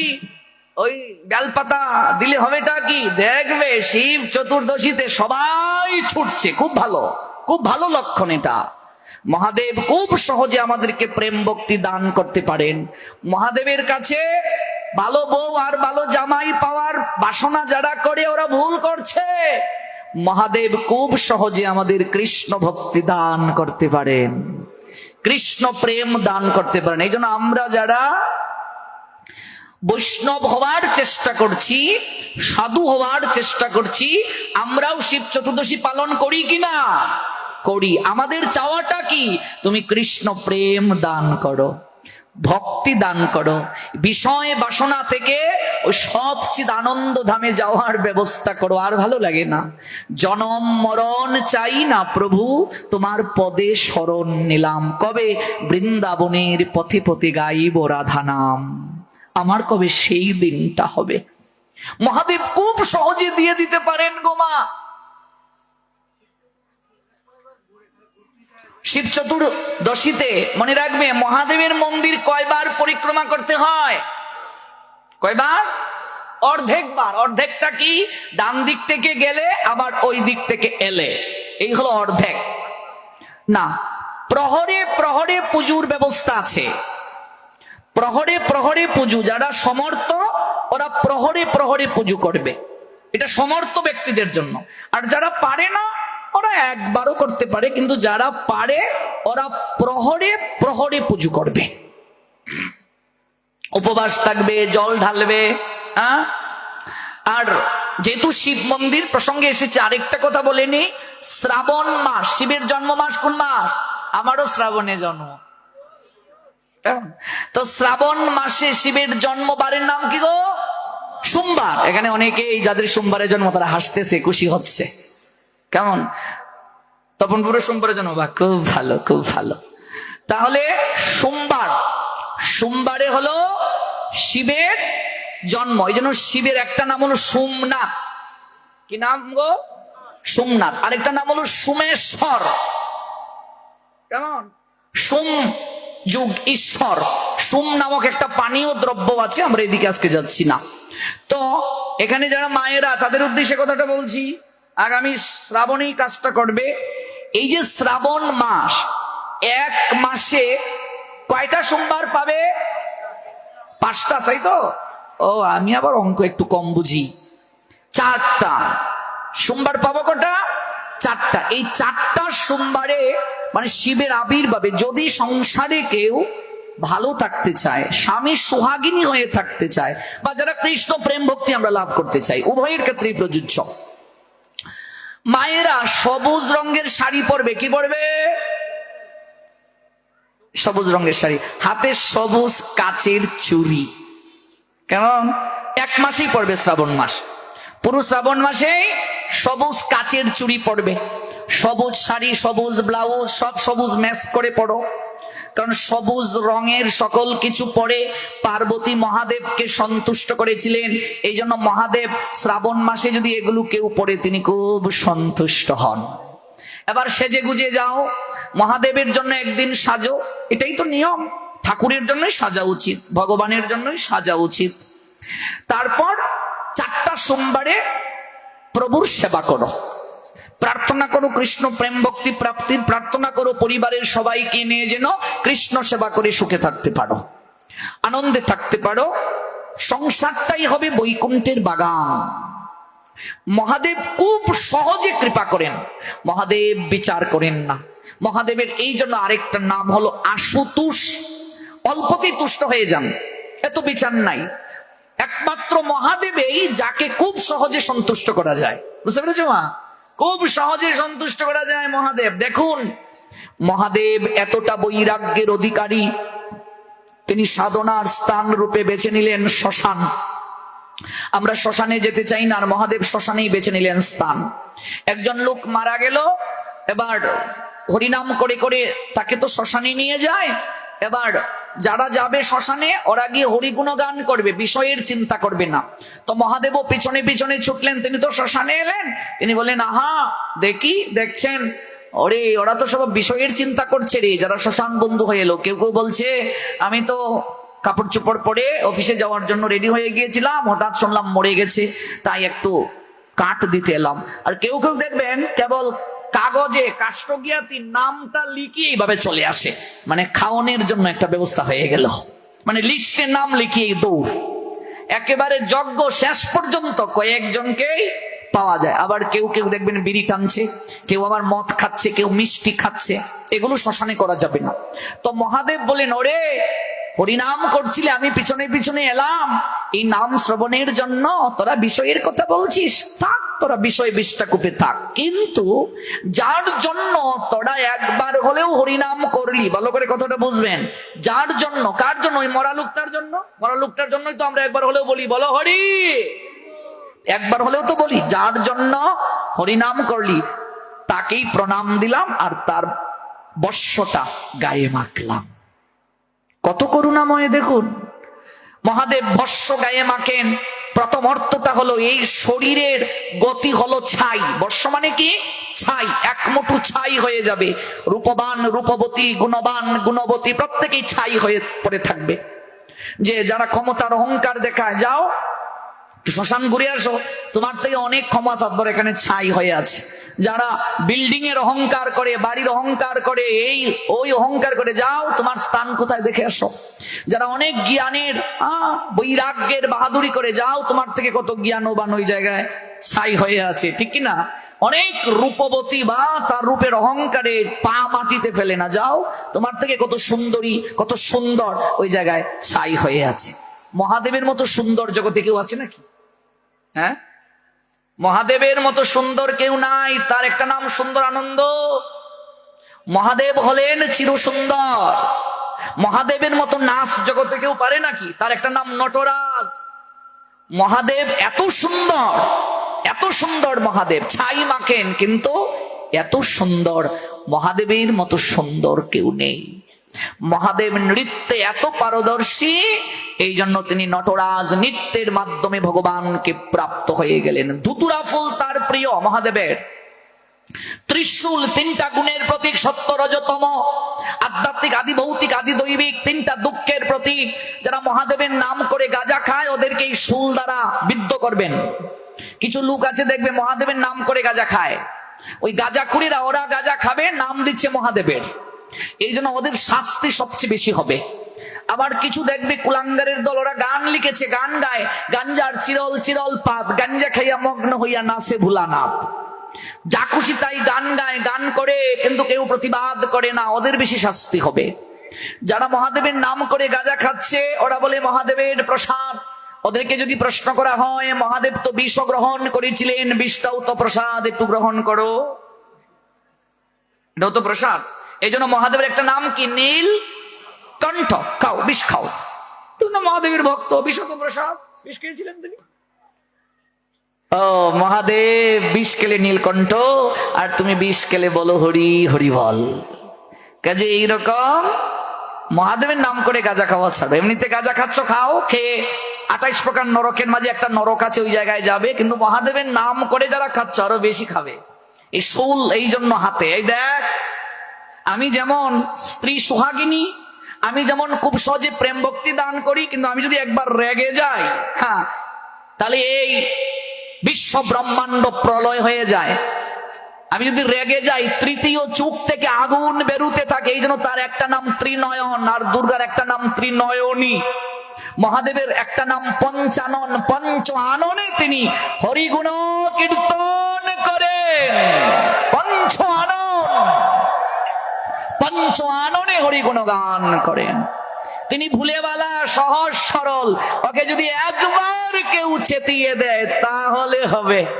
দেখবে এমন অনেক জগতে স্বামী আছে, দেখবে গম্ভীর, কোনো কিছু বলে না, খুব ভালো। একবার যদি চেতে যায়, লঙ্কা কাণ্ড এখানে হয়ে যায়। আছে কি না? কারো বাইকে জুটেছে? অনেকে আছে, কই তো না, যে থাক বাবা তুমি নিয়ে সুখে থাকো। মহাদেব ভুলেবালা, সিধে সাদা, সহজ সরল, কিন্তু একবার যদি, হ্যাঁ, শেষ। এই জন্য সরল যার হৃদয়ে না, সে বৈষ্ণব হতে পারে না। এই জন্য মহাদেবকে উদ্দেশ্য করে ভাগবত বলছেন, বৈষ্ণবানাং ইয়াতা শম্ভু। মহাদেবের একটা নাম শম্ভু। মহাদেব হলেন বৈষ্ণবের মাঝে শ্রেষ্ঠ, অগ্রগণ্য। সরল না হলে বৈষ্ণব হওয়া যায় না, সাধু হওয়া যায় না। যার মাঝে বিষয়ে চিন্তা, বিষয়ে ভাবনা, সকল কিছু থেকে যায়, সরলতা যার হৃদয়ে নাই, তিনি কখনো বৈষ্ণব হতে পারবেন না। মহাদেব এটাই দেখালেন। এই জন্য তিনি শ্মশানটাকে স্থান রূপে বেছে নিলেন। গায়ে ভস্ম মাখলেন, বাঘের চামড়া, বাঘের চামড়া আসন দিলেন। দেখবেন ডমরু, দেখেছেন তো ডমরু আছে, আর দেখবেন গাজার একটা কলকিও দেখবেন আছে, উনি কিন্তু গাজা খান না। সত্যম শিবম সুন্দরম, গাজা হলো তমগুণের প্রতীক, তমগুণকে মহাদেব নাশ করেন, এটা একটা প্রতীক রূপে আছে। তিনি গাজা খান না, ভুল ভাববেন না, কোনো শাস্ত্রে নাই তিনি গাজা খেয়েছেন। সত্যম শিবম সুন্দরম, ওম নমঃ শিবায়। মহাদেব এত কৃপাময়, এত করুণাময় তিনি। আজকে সেই মহাদেবের চরণ তলে আমাদের ভাগবত কথা শ্রবণের সুযোগ হয়েছে। আমরা কত ভাগ্যবান দেখুন, কত ভাগ্যবতী দেখুন। খুব সহজে আমরা ভগবান প্রাপ্ত হতে পারবো যদি আমরা মহাদেবের মাধ্যমে আবেদনটা প্রভুর কাছে জানাই। ভাগবতের প্রথম শ্রোতা পার্বতী, বক্তা কিন্তু মহাদেব। এই জন্য দেখবে নাম যজ্ঞেও মহাদেবের ছবি রাখা হয়, দেখেছেন তো? দেখেছেন তো? ওই যে শ্রীবাস আঙ্গিনাটা সাজানো হয়, এখানে কিন্তু মহাদেবের ছবি থাকবে। ভাগবত পাঠেও দেখবে মহাদেবের ছবি থাকে। কাজেই গতকালও বলেছিলাম, কিছু কিছু দেখবে বৈষ্ণবদের মাঝে, সাধুদের মাঝে ওরা দেবতার মন্দির তথা দেবতাকে কটূক্তি করে, এটা কখনো উচিত নয়। এগুলো কখনো আমরা করব না। কেমন? এগুলো আমরা কখনো করব না। সবার কাছেই যাব, সবাইকেই প্রণাম দেব। গতকালও বলেছি, আবারও আমি পুনরায় বলছি, সবার কাছে মাথা নত করে কৃষ্ণ ভক্তি ভিক্ষা চাইব, প্রেম ভিক্ষা চাইব। তাহলে খুব সহজে আমরা এই অহৈতুকী প্রীতি, অহৈতুকী ভক্তিটা আমরা সহজে লাভ করতে পারবো। এই জন্য শিব চতুর্দশী তিথি, এই তিথি সবাই পালন করুন, কিন্তু মুখ্য চাওয়াটা আমরা যেন তার কাছে কৃষ্ণ প্রেম ভক্তি আমরা প্রার্থনা করি। আমরা এমন একটা লীলা শ্রবণ করব, তার আগে শনি ঠাকুরের প্রসঙ্গটা শেষ করে নিই। মনে আছে তো? আমরা ওই বিভিন্ন কোণে গিয়ে বলতাম এইভাবে হাতে তালি দিয়ে, আমরা বাড়ির শনির সেবা, মানে নিমন্ত্রণ নাকি করা যায় না, আজ্ঞালো শনি ঠাকুরের প্রসাদ। আর যারা এমন করে প্রণাম দেয়, আর যারা বলে শনি ঠাকুরের প্রসাদ নাকি সালের তলে আনা যায় না, তোমরা কিন্তু শুনছনি অন হয়। আচ্ছা কৌশন কিতা হইতাম, এইটা বাদ দেও। শনি ঠাকুরের প্রসাদ সালের নিচে আনন্দ যায় না, এগুলো ভুল কথা, কুসংস্কার। আর শনি ঠাকুরকে আজ থেকে এইভাবে প্রণাম দিও না, তাহলে তোমার গাড়ে শনি উঠবো। আর যদি সুন্দর করে প্রণাম দেও, তাহলে শনি ঘাট থেকে নামবো। শনি কর্মফলের দেবতা, তিনি তার পিতাকেও ছাড় দেন নাই। শনির পিতার নাম কি? সূর্য। গুড, সূর্য। সূর্যদেব বিয়ে করেছেন দুটি, একজনের নাম হলো ছায়া, আর একজনের নাম সঞ্জনা। ছায়া হলো শনির মা, সঞ্জনা হলো যমের মা। যমের মা কেউ আছো গো? নাই? আচ্ছা, শনির বাপ কেউ আছো গো? শনি তোমার ছেলের নাম আছে কেউ? এই দুইজনের খুব ভয় পায় হগলে। কতজনের মা আছে, ডিজের মাও আছে, কিন্তু যমের মা নাই। যম কখনো নিতে আসে না রে মা, যমদূত নিতে আসে, করাল বিকরাল, মনে রাখবে। যমরাজ যদি নিতে আসতো, জীবন ধন্য হয়ে যেত। যমরাজ পরম বৈষ্ণব। দ্বাদশ মহাজন ভাগবত ধর্ম প্রচার করেছেন, তন্মধ্যে একজন যমরাজ। যমরাজ শুদ্ধ বিশুদ্ধ কৃষ্ণ ভক্ত বৈষ্ণব। নারদ গিয়েছেন জমালয়ে, ভগবান পাঠালেন নারদকে। নারদ নামের মহিমা জানতে চেয়েছিলেন, প্রভু বললেন যাও একটু জমালয়ে ঘুরে আসো, নরকে যাও। নরকের রাজধানীর নাম কি? সংযমনী। নরকের রাজধানীর নাম কি? এই পৃথিবী থেকে নরকের দূরত্ব কতটুকু কালকে শোনাবো না এগুলো। আজকে এগুলো শোনালে ওই লীলাটা বলতে পারবো না, কালকেও তো আছে নাকি? বাহ, কালকে হবে। এই যে নারদ গিয়ে পা রাখলেন, নরকে পা রাখলেন, তখন যমরাজ বলছেন, আহা দেবর্ষি, এ তো আমার পরম সৌভাগ্য, আপনার মতো উত্তম অধিকারী সাধু এই নরকে পাপীদের আস্তানায় চরণ রাখলো। কতকাল ধরে আমি কৃষ্ণ নাম শ্রবণ করি না, আপনি যেহেতু এসেছেন একটু বিনা বাজিয়ে মধুর সুরে আমায় কৃষ্ণ নাম শ্রবণ করিয়ে যান। তার মানে যমরাজ কি কৃষ্ণ নাম শুনতে চান কি না? সতত কৃষ্ণ নাম করেন। নারদ যখন কৃষ্ণ নাম শুরু করলেন, নারদ ভাবলেন আমি যেখানে যাই সেখানেই তো আমি কৃপা করি, শুধু কি যমরাজকে শোনাবো, আশেপাশে একটু হেঁটে হেঁটে কৃষ্ণ নামটা করি, যদি আশেপাশে কারো কানে যায় যদি। গৌর প্রেমানন্দে বিনা বাজিয়ে যখন এদিক ওদিক হাঁটতে শুরু করলেন, যাদের কানে ঢুকেছে তারা তো দিব্য দেহ ধারণ করে ছুটছে। কেমন দক্ষিণ দিকে যখন পাটা রাখবেন, হঠাৎ হাতটা ধরলেন, বিনাটা ধরে বললেন, দেবর্ষি কৃপা করে এবার নাম বন্ধ করুন। কেন? তাকিয়ে দেখুন অগণিত পাপী দিব্য দেহ ধারণ করে বৈকুণ্ঠে গমন করেছে। গৌর প্রেমানন্দে সবাই যদি উদ্ধার হয়ে যায়, আমি কাদেরকে নিয়ে রাজত্ব করব? মারে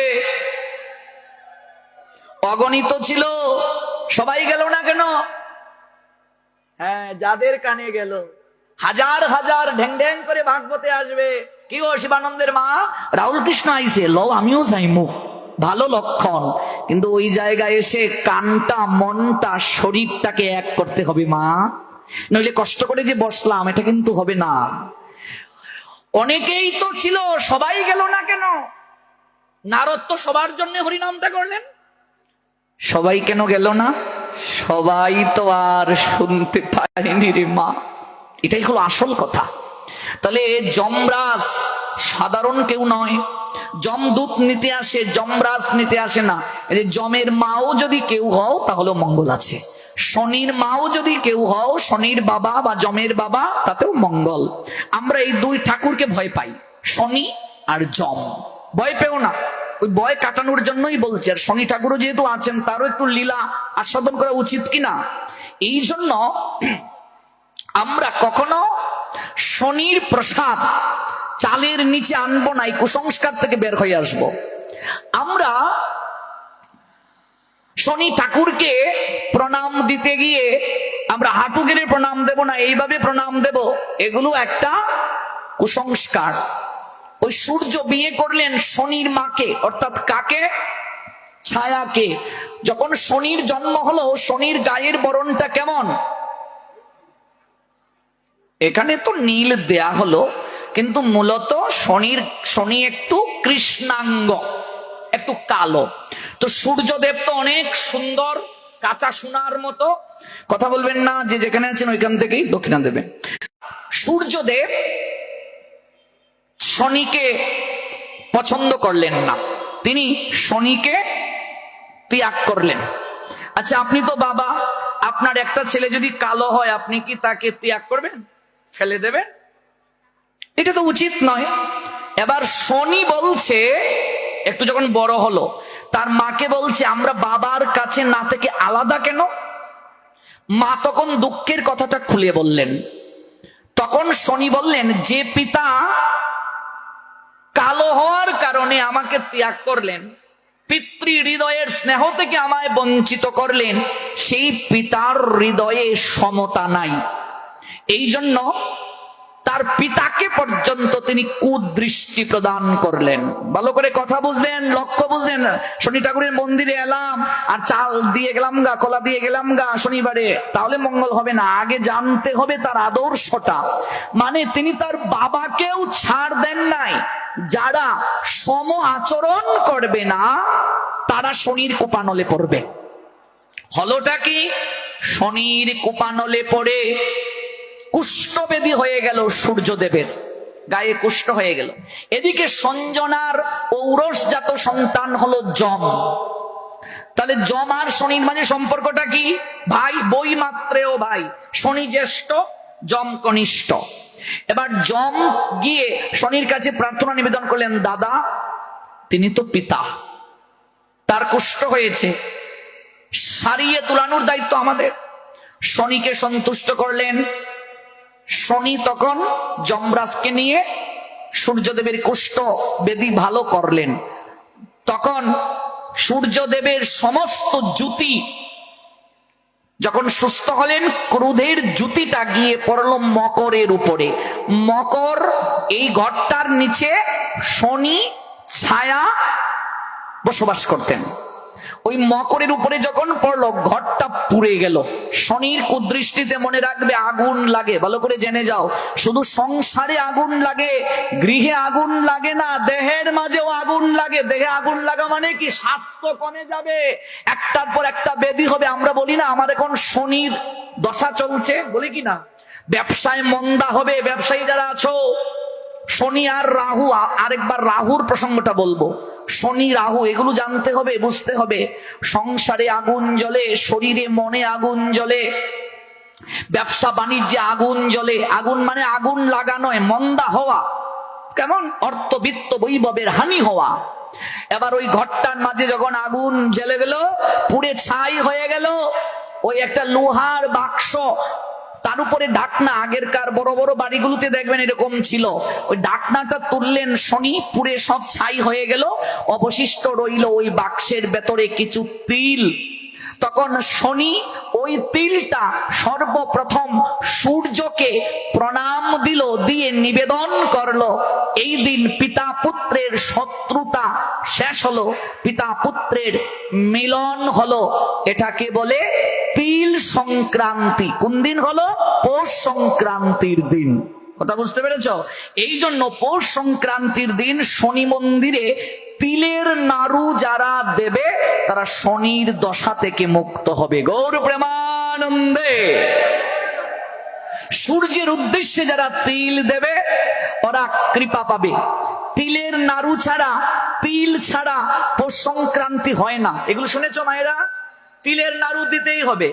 সংক্রান্তিতে কি করবে জেনে যাও। এই তারিখে যারা করোনায় আগামীতে করবে, ঘুম থেকে উঠে ব্রাহ্ম মুহূর্তে কাক নিচে বসাটাকে স্নান করতে হয়। কারণ ভগীরথ গঙ্গাকে এনেছিলেন। গঙ্গা স্নানের ফল, সর্বতীর্থের ফল হয় পৌষ সংক্রান্তিতে যারা স্নান করে। উত্তরায়ণ সংক্রান্তি এটিকে বলে, এটিকে মকর সংক্রান্তি বলে। সূর্য এক রাশি ছেড়ে আরেক রাশিতে গমন করে, সূর্য মকর রাশিতে গমন করে বলে এটি মকর সংক্রান্তি। এই সংক্রান্তির দিবাভাগে মানে দিনের বেলা কেউ যদি মারা যায় তাকে আর জন্ম গ্রহণ করতে হয় না। পৌষ সংক্রান্তি কেবল পিঠাপুলি খাওয়ার উৎসব নয়, যে পিঠাপুলি এগুলো মিঠা খাওয়ার কারণে একটু হিদল ভর্তা কর রে, মিঠাই অটকাই আইতেছে, বিষয়টা তা না। এই সংক্রান্তিতে স্বামী স্ত্রীর মিলন নিষিদ্ধ, ভালো করে জেনে যাও, তাহলে শনির কোপানলে পড়বে। মাসের মাঝে একটা দিন সংক্রান্তি হয় কিনা লজ্জা নয়, জেনে যাও। এই যে 12 মাসে 12 সংক্রান্তি, সূর্য একটা রাশি থেকে আরেকটা রাশিতে যায়, ওই সংক্রান্তিতে মাছ মাংস নিষিদ্ধ, সহবাস নিষিদ্ধ স্বামী স্ত্রীর, তাহলে সে শনির কোপানলে পড়বে। আর কি? এগুলো জ্যোতিষ শাস্ত্রের কথা। আর হলো সূর্যের কোপানলে পড়বে, এগুলো অনেক ব্যাখ্যা আছে। তারপর কি? তারপর হলো সকালবেলা সর্বপ্রথম মায়েরা জেনে যাও, খিচুড়ি দেবে সংক্রান্তির দিন ভগবানকে। কি দেবে? খিচুড়ি। এই দিন যদি ডাল কেউ নিবেদন করে, দান করে, তার অনেক কৃপা হবে। ডালের মাহাত্ম্যটা আরেকদিন বলবো। ওই খিচুড়ির সঙ্গে এই যে বিভিন্ন পিঠা পুলি বানিয়েছো, খইয়ের নাড়ু, সেওয়াইয়ের নাড়ু, ফাফড়ি চিনগো, সিনসের ভেতরে বইরে আমিও ফাড়ি এরকম ফাফড়ি, বুঝনি? আমরা কই হাফড়িও কই, তোমরা কি দেখো? পাপড়, পাপড় তো আছে শুদ্ধ ভাষায় পাপড় বলে। এরকম যে সিনসের ভিতরে চাউলের ইয়ে কইরা তারপর ঢুকাই এরকম এরকম দেয়। আর সবাই বুঝনি, মুড়িরে গাইলে কুটিয়া তারপর দিয়ে এরকম ডইলা ডইলা দেয়, তারপর রোদ্রে শুকায়, তারপর এগুলো ওই বালুর মাঝে বাজে, তারপর এই গুড়ের মাঝে দিয়া এরকম নাড়ু, বুঝতে পারছো? কারণ এই নাড়ুগুলো দেবে, পাপড়িগুলো দেবে, আর পিঠাপুলি দেবে, আর অবশ্যই খিচুড়ি দেবে। এই যে গঙ্গা সাগর, পশ্চিমবঙ্গ রাজ্য, দক্ষিণ 24 পরগনা, গঙ্গা সাগরের মেলা হয়, স্নান হয়, কপিল মুনির আশ্রম, লক্ষ লক্ষ লক্ষ লক্ষ লোকের সমাগম। সাগর পূর্বপুরুষদেরকে আমরা দেখেছি, ভগীরথ গঙ্গা আনলেন, উদ্ধার করলেন, গঙ্গা স্নান। ওই স্বর্গে তখন দরজা খোলা হয়। উত্তরায়ণ সংক্রান্তি এটি অত্যন্ত গুরুত্বপূর্ণ। এই উত্তরায়ণ তথা পৌষ সংক্রান্তি, তিল সংক্রান্তি, মকর সংক্রান্তি, পিতায় পুত্রে মিলন হয়। শনির দশা থেকে, শনির কুপানল থেকে রেহাই পাওয়া যায়, রক্ষা পাওয়া যায়। এই জন্য শনি কর্মফলের দেবতা। যারা কুকার্য করবে, অন্যায্য কার্য করবে, যারা সমদৃষ্টি সম্পন্ন হবে না, শনির কুপানল তার উপরে পড়ে। সৌভাগ্য আপনাদের, আপনাদের এখানে শনিদেবের মন্দির আছে। এই জন্য তাকে প্রণাম দিন শ্রদ্ধা ভরে। যদি হাঁটু গেড়ে প্রণাম না দেয়, এইভাবে প্রণাম দেয়, এটা অবমাননা করা হয় শনিকে।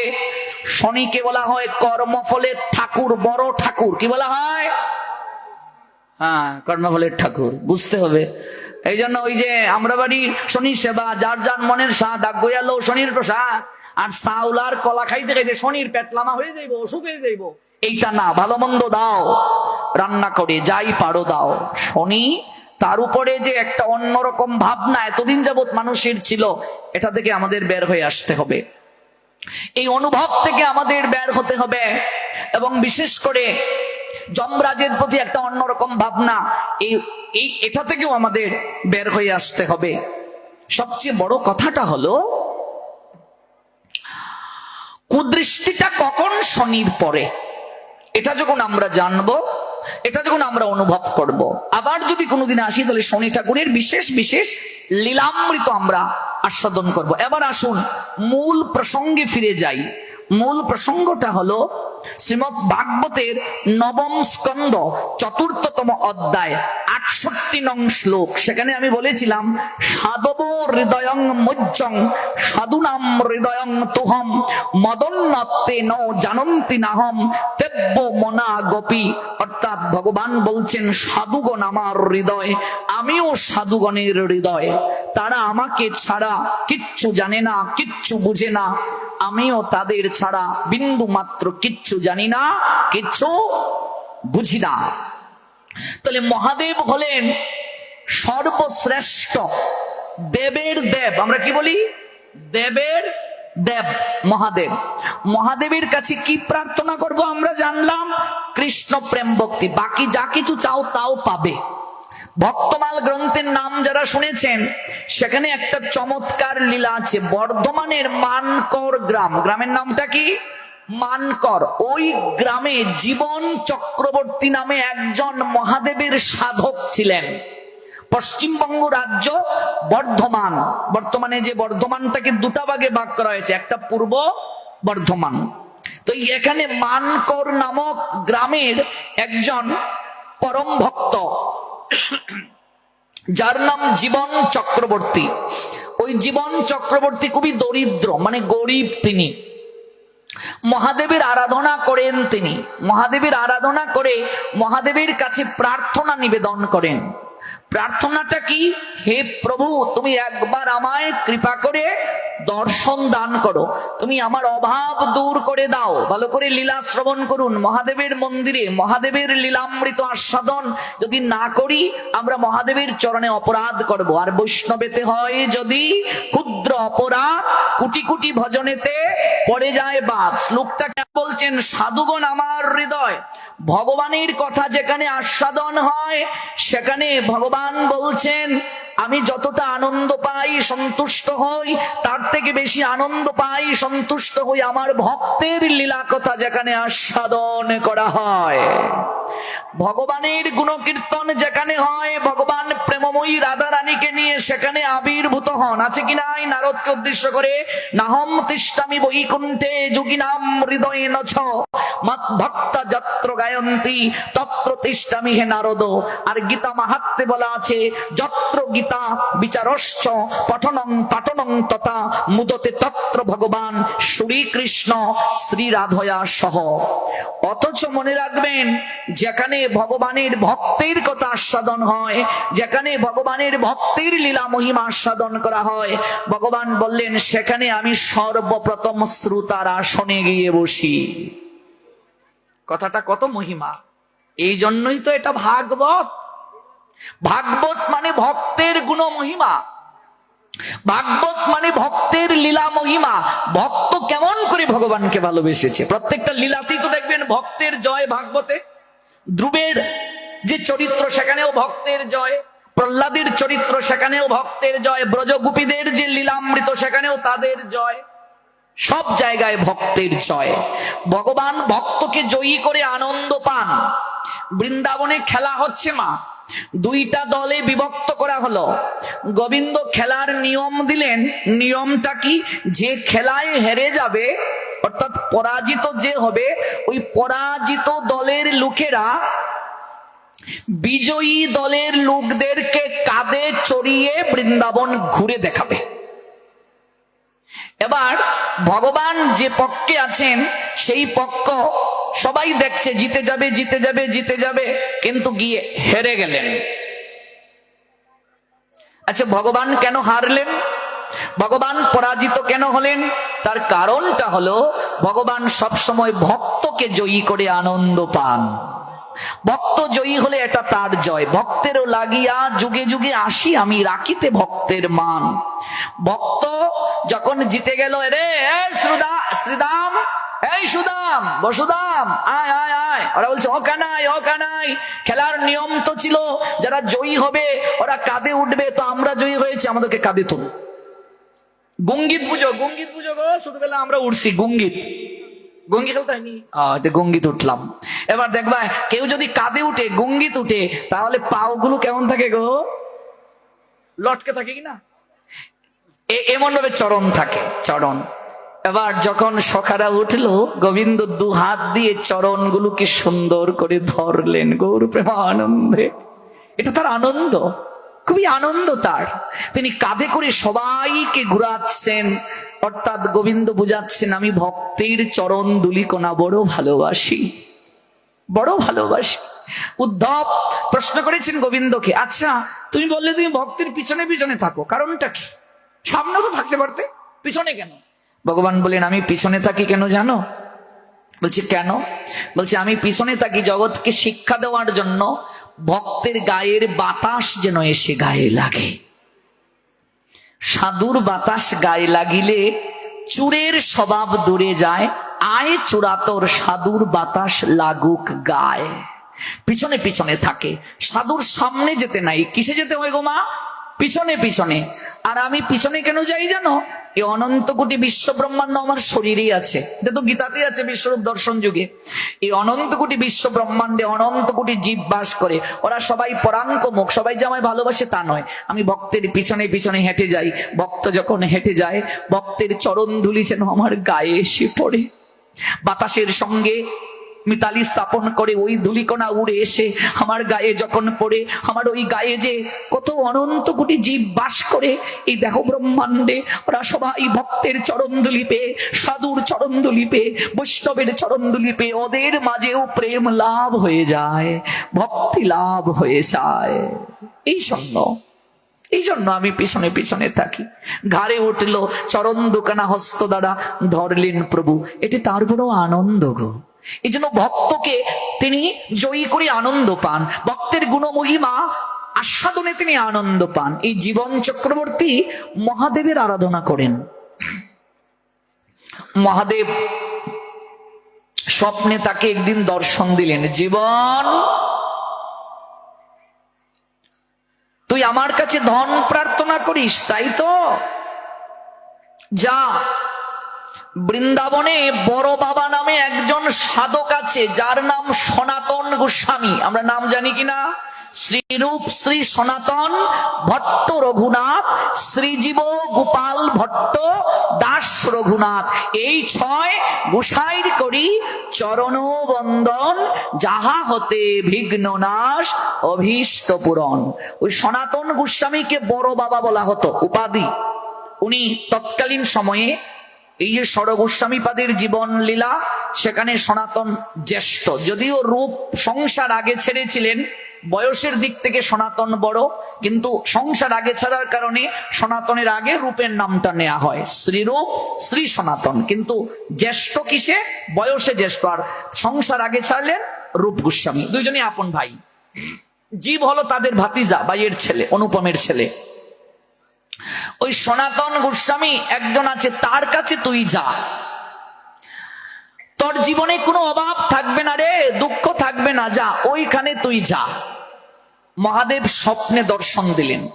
স্বপ্ন যখন দর্শন করলো, ওই বর্ধমানের মানকর গ্রামের জীবন চক্রবর্তী অর্থাৎ জীবন বিপ্র মহোদয়, বিপ্র মানে কি ব্রাহ্মণ। এবার সেই জীবন চক্রবর্তী তিনি কাঁদতে শুরু করলেন, প্রভু তুমি আমায় কৃপা করে দর্শন, তুমি আমায় মধুময় শ্রী বৃন্দাবনে যাওয়ার কথা বলছো। ওমা, তৎকালীন সময় হেঁটে হেঁটে যেতে হয় গো, যোগাযোগ ব্যবস্থা এমন নয় যে ফ্লাইটে গেলাম দিল্লিতে তারপর চলে গেলাম বৃন্দাবনে, বিষয়টা তা নয়। এবার তিনি ছুটছেন মহাদেবের নাম করে করে, ওম নমঃ শিবায়, ওম নমঃ শিবায় বলে বলে যাচ্ছেন। মাসের পর মাস তিনি হাঁটছেন। রাত হয়ে গেলে কোন জায়গায় অতিথি হয়ে রইলেন, সেখানে ভিক্ষা করলেন, ভিক্ষা মানে প্রসাদ। তারপর পৌঁছলেন তিনি মধুময় শ্রী বৃন্দাবনে। বৃন্দাবন তখন জঙ্গলাকাকীর্ণ, এরকম বিদ্যুৎ ছিল না, বিশাল বিশাল অট্টালিকা ছিল না, এসি ঘর ছিল না, এগুলো ছিল না। একজনকে গিয়ে জিজ্ঞেস করছেন, হে গো, বৃন্দাবনে যমুনার তীরে ওই সনাতন গোস্বামী কে গো? বড় বাবা, একটু আমি তার কুটিরের দিকে যাব, তার বাড়িতে আমি যাব, একটু আমায় দেখিয়ে দাও না। এবার একজন দেখিয়ে দিলেন। দূর থেকে জীবন চক্রবর্তী মহোদয় দেখছেন, ও মা, এ কারে কানে আমায় মহাদেব পাঠালেন, ও তো নিজেই কাঙ্গাল। মানে সনাতনের কুটিরটা তাল পাতার, একেবারে জীর্ণ শীর্ণ। জীবন চক্রবর্তী চান তিনি ধন প্রাপ্তির জন্য, আর মহাদেব বলেন বৃন্দাবনে সনাতন গোস্বামী পাদের কাছে যাও, ওইখানে গেলে তুমি ধন প্রাপ্ত হবে। এবার আমি কার কাছে এলাম? ও তো নিজেই ভিক্ষুক, এক ভিক্ষুক আরেক ভিক্ষুককে কি ভিক্ষা দেবে, কি কৃপা করবে? আমি মাসের পর মাস হেঁটে বৃন্দাবনে এলাম, মহাদেব আমার সঙ্গে এমন একটা ছলনা করতে পারলেন। ভক্ত বলছেন, আমি বলতে পারবো না, ভক্ত তো বলতেই পারে, যেহেতু সম্পর্কটা মহাদেবের সঙ্গে গভীর। তুমি কোন ছলনা আমার সঙ্গে করলে? আমাকে মাসের পর মাস হাঁটালে, আর তুমি বৃন্দাবনে নিয়ে এলে। ও তো নিজেই ভিক্ষুক, এই ভিক্ষুকের কাছে গিয়ে আমি আর দেখবো কি? আর ওর সাথে আমি সাক্ষাৎকারটাই কি করবো? কি আমায় ভিক্ষা দেবে? যা, মুডটাই নষ্ট হয়ে গেল। আমরা বলি না, যা চলে যাব। আমার মনে মনে ভাবছেন, এতটা পথ অতিক্রম করে এলাম, যেহেতু মহাদেব স্বপ্নে দর্শন দিলেন, লোকটাকে একটু দেখে যাই। আচ্ছা, ধন নাই পেলাম, একটু দেখে যাই, দেখে যাই। এক পা দুপা করে এগিয়ে এলেন। কুটিরের সামনে এসে যখন দাঁড়ালেন, সনাতন গোস্বামী তখন ভজন করছেন। তখন তিনি বলেন, আমি পূর্ব বর্ধমান, মানে তখন তো আর পূর্ব ছিল না, আমি বর্তমানে যে বর্ধমান, আমি এসেছি বঙ্গ থেকে। তখন কিন্তু এই পূর্ববঙ্গ, এই বঙ্গটা এক বঙ্গ ছিল। কেমন পরে না তার কাটা বেড়া হলো। আর আমার তো সংগ্রামের অনেক অনেক অনেক পরে, এগুলো আমরা জানি না, গল্প শুনেছি বা ইতিহাস পড়েছি। তো বঙ্গ থেকে মানে পশ্চিমবঙ্গ, পূর্ববঙ্গ, এই দুটোকেই কি বলা হতো? বঙ্গ, মানে বাংলা, বঙ্গ। বঙ্গ থেকে এসেছি। তো স্বয়ং মহাদেব আমায় পাঠিয়েছেন আপনার নিকটে, স্বপ্নে পাঠিয়েছেন। যখন এই কথাটা বললেন, সনাতন সঙ্গে সঙ্গে প্রণাম দিলেন, ভূমিতে লুটিয়ে পড়ে, আহা, মহাদেব পাঠিয়েছেন আপনাকে আমার নিকটে, আমার মতো কাঙ্গালের কাছে মহাদেব পাঠালেন। সঙ্গে সঙ্গে প্রণাম দিয়ে দিলেন। দেখো, নিজে আচরণ করে কেমন করে শিক্ষা দিতে হয়। কিন্তু এই জীবন চক্রবর্তী মহোদয় তিনি ভাবলেন, আমি কাকে প্রণাম দেব? মহাদেব আমাকে পাঠালেন, হয়তো অনেক ধনাঢ্য ব্যক্তি হবে যে আমাকে ধন দেবে, আর একজন গরিব কাঙ্গাল একটা কুটিরের মাঝে আছে, ওকে আমি প্রণাম দেব। ইচ্ছে ছিল না প্রণাম দেওয়ার, কিন্তু যখন সনাতন গোস্বামী পাদ সাষ্টাঙ্গে লুটিয়ে পড়লেন, আপনাকে যদি কেউ প্রণাম দেয়, আপনার উচিত কি? তাকেও প্রণাম দেওয়া। এটাই তো সনাতন সংস্কৃতি। জীবে সম্মান দেবে যিনি কৃষ্ণ অধিষ্ঠান। সঙ্গে সঙ্গে তিনিও প্রণাম দিলেন। আসুন আসুন আসুন, কৃপা করে কুটিরে প্রবেশ করুন, আসনে বসতে দিলেন। আপনি কত সৌভাগ্যবান, আপনি মহাদেবের ভক্ত, মহাদেব আপনাকে পাঠালেন। এই বলে তিনি পাত্র আনলেন। অতিথি নারায়ণ স্বরূপ, মনে রাখবে। আমরা মুখে মুখে নারায়ণ বলি, অতিথি। চরণটা নিজের হাতে প্রক্ষালন করে দিচ্ছেন সনাতন। সনাতন সাধারণ কেহ, নিজে আচরণ না করলে কেউ গ্রহণ করবে না। Whatever action a great man performs common man follow, and whatever standards by exemplary acts all the world pursue, ইয়াত ইয়াত আচরতি শ্রেষ্ঠ তত্ত্বতে বৈতর জনঃ সো ইয়াত প্রমাণম কুরুতে লোক ততনুবর্ততে। শ্রীমদ্ ভগবদ গীতা 3য় অধ্যায় কর্মযোগ, শ্লোক সংখ্যা 21। বাংলায় বললে শ্রেষ্ঠ ব্যক্তিগণ যা আচরণ করে অপর সাধারণ জনতাকে অনুকরণ করে, তিনি যা জগতের বুকে প্রমাণ রাখেন সবাই তা গ্রহণ করে। নিজে দেখুন কুটিরে এলেন তাই প্রক্ষালন করবেন, প্রণাম দিলেন, আহা লোকটার চুকবে ঝরঝর করে জল ঝরছে, এই কি গো এত বিনয় এত দৈন্যতা। আপনি বলুন কৃপা করে কেন এসেছেন আপনি আমার কাছে? মহাদেব কেন আপনাকে আমার কাছে পাঠালেন? আমার মতো কাঙ্গালির কাছে, আমার মতো ভিখারির কাছে, আমি যে ভিক্ষুক দীনহীন পতিত পামর, আমার কাছে মহাদেব আপনাকে কেন পাঠালেন? লোকটা বলছে আমি মহাদেবকে প্রতিদিন প্রার্থনা করে একটা নিবেদন জানাই, প্রভু তুমি আমায় ধন দান করো, আমি তো কাঙ্গাল, তুমি আমায় ধন দান করো।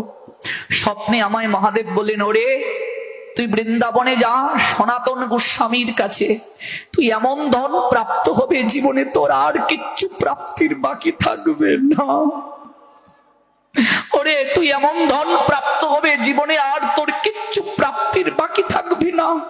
তাই তো আমি এলাম, কিন্তু আমি আপনার যে দশা দেখলাম, আপনি যেখানে থাকেন আপনি নিজেই তো কাঙ্গাল, কুটিরে থাকেন, তাল পাতার ছিদ্র চারিদিকে, হয়তো বৃষ্টির জল গড়িয়ে পড়ে, তো আপনি নিজেই তো কাঙ্গাল, আমাকে কি দেবেন? আমি এটাই মনে মনে ভাবছি, ফিরে যেতে চাচ্ছিলাম, মনে মনে আবার ইচ্ছে হলো, পাঠালেন মহাদেব একটু লোকটাকে দর্শন করে যাই। ওমা দেখো গো, সাধু সঙ্গ মানুষকে কোথায় নিয়ে যায়? ভক্তিহীন প্রেমহীন স্বার্থ লোলুপ একটা ব্যক্তির চিত্ত কেমন করে গলে যায় রে মা, দ্রবীভূত হয়ে যায়।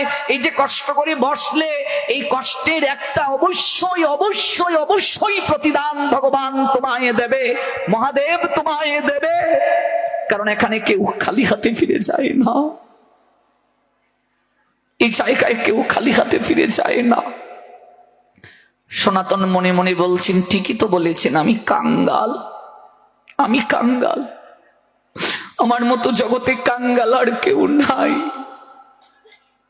কিন্তু মহাদেব আমার কাছে আপনাকে পাঠিয়েছেন, নিশ্চয়ই তার কোনো কারণ আছে। কারণ ব্যতীত তো মহাদেব আপনাকে স্বপ্নে অবশ্যই দর্শন দেবেন না। কিন্তু বাবা আমার কাছে তো তেমন কোনো ধন নেই। সনাতন ভাবছেন এই জগতের অর্থ বিত্ত বৈভব তিনি চাচ্ছেন, আমার কাছে তো কিছু নেই, কিন্তু মহাদেব কেন পাঠালেন? হঠাৎ তার মনে পড়লো, এই সনাতন তো ছিলেন বাংলার প্রধানমন্ত্রী, গতকাল বলেছিলাম আপনাদেরকে, ওই তিনি যখন সংসার ত্যাগ করবেন তখন অনেক মোহর সঙ্গে নিয়ে এসেছিলেন। ওই মোহরগুলো মাস পথে রেখে এসেছিলেন। দীর্ঘদিনের তার যে সেবক চাকর বৃত্ত তার পিছনে পিছনে এসেছিল, সনাতনকে ছেড়ে থাকতে পারে নাই, সব মোহর তাকে দিয়ে চলে এসেছিলেন।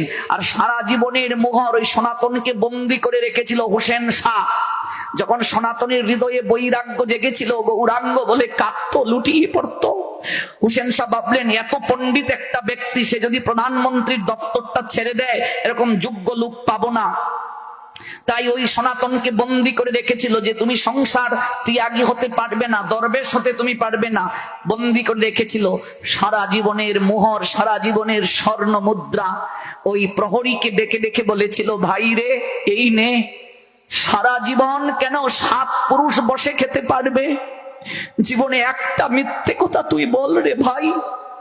কৃষ্ণ প্রেম ভক্তি ভজনের জন্য যদি কেউ মিথ্যে বলে সেটা পাপ হয় না রে, ওই নে, তোকে আর কাজ করতে হবে না, 7 পুরুষ বসে খেতে পারবে। সারা জীবনের আমি উপার্জন আমি তোকে দিয়ে দিচ্ছি, রাতের আধারে তুই ওই দরজাটা খুলে শিকলটা খুলে দিয়ে দে, আমাকে ভক্তির গগনে উড়িয়ে দে, আমি গৌর গৌর গৌর বলে কাঁদব রে। ওরে হুসেন শাহ যদি তোকে জিজ্ঞেস করে কি বলবি তুই? তোর গর্দান যাবে তাই তো ভাবছিস? বলবি রাতের আধারে রাতের আধারে আমি যে পালিয়ে যাচ্ছি বলবি, পালাতে চেয়েছিল, তাড়া করেছিলে, আমি জলে ঝাঁপ দিয়েছি, ওই মিথ্যেটা তুই বলবি রে। আমি তোকে সব দিয়ে গেলাম, সারা জীবনের উপার্জন, এই প্রধানমন্ত্রী জমিদারের সন্তান ছিলেন, সব দিয়ে গেলেন। সঙ্গে কিছু মোহর ছিল, ওই মোহরটা বৃত্ত পিছনে পিছনে ছুটে গিয়েছিল, তাকেও দিয়েছিল। একটা কেবল মোহর সঙ্গে ছিল, জোর করে বৃত্ত ওই পুতলির মাঝে রেখে দিয়েছিলেন। পরশ পাথর এটাকে বলে। পরশ পাথর কি মা? ওই পাথরটা অন্য কোনো ধাতুকে যদি স্পর্শ করে ওটা তা গুণাগুণ পরিবর্তন করে স্বর্ণ হয়ে যায়। ওই সনাতন যেদিন বৃন্দাবনে এলেন, ওই যমুনার তীরে বালুকা রাশির মাঝে ওই পরশ পাথরটাও তিনি লুকিয়ে রেখেছিলেন। এটা আমার প্রয়োজন নাই। হঠাৎ মনে পড়লো, আমার তো কাছে একটা পরশ পাথর ছিল, মহাদেব আমার কাছে পাঠালেন। বলছেন বাবা, ভাগ্যে যদি তোমার থাকে তুমি পাবে একটা পরশ পাথর। ওই যমুনার তীরে ওই বালুকা রাশিটার মাঝে আমি অনেক আগে লুকিয়ে রেখেছিলাম, তুমি ওই জায়গাটা একটু খনন করো, খোঁজ করো, তুমি পাবে। যদি তোমার ভাগ্যে থাকে তুমি পাবে। লোকটা মনে মনে ভাবলো, এ পাগল বলে কি, পরশ পাথর যদি তার কাছে থাকে ওই বালুর মাঝে পুঁতে রাখবে, আর ওই পরশ পাথর যদি থাকে সে একটা কুটিরের মাঝে থাকবে, এরকম এই যে তাল পাতার কুটির, জল পড়ে, বিশ্বাস হয় না। আচ্ছা কষ্ট করে যেহেতু এলাম, একটু খুঁজেই দেখি, খুঁজতে তো আর দোষ নাই। ওই বালুকা খুঁজছেন, খুঁজতে খুঁজতে হঠাৎ দিব্য একটা জ্যোতি বের হচ্ছে, হাতে পেলেন পরশ পাথর। অন্য ধাতুর একটা আংটি ছিল তার আঙ্গুলে, যখন পরশ পাথরটা স্পর্শ করলেন সঙ্গে সঙ্গে সেটা সোনা হয়ে গেল, সোনা হয়ে গেল। পরশ পাথরটা হাতে নিয়ে তিনি হাঁটছেন, হঠাৎ তার মনে হলো আমি তো অকৃতজ্ঞ, পরশ পাথরটা পেলাম, যে আমায় দিল তাকে আমি একটা ধন্যবাদ পর্যন্ত না দিয়ে চলে যাচ্ছি। আমি তো ব্রাহ্মণ, আমার তো এই গুণ শোভা পায় না, অবশ্যই একটা কৃতজ্ঞতা জানানো দরকার। তাই আবার ফিরে এলেন, এসে বলছেন, এই মহাত্মা আপনাকে ধন্যবাদ, আমি পরশ পাথর পেলাম।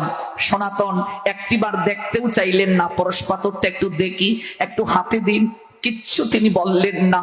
তিনি বললেন, আপনি কৃপা করে আসুন, আপনাকে আমি কষ্ট দিলাম, আপনি নিজে খুঁজে বের করেছেন, আমার কর্তব্য ছিল খুঁজে বের করে দেয়া। একে সাধু বলে রে মা, একে বৈষ্ণব বলে।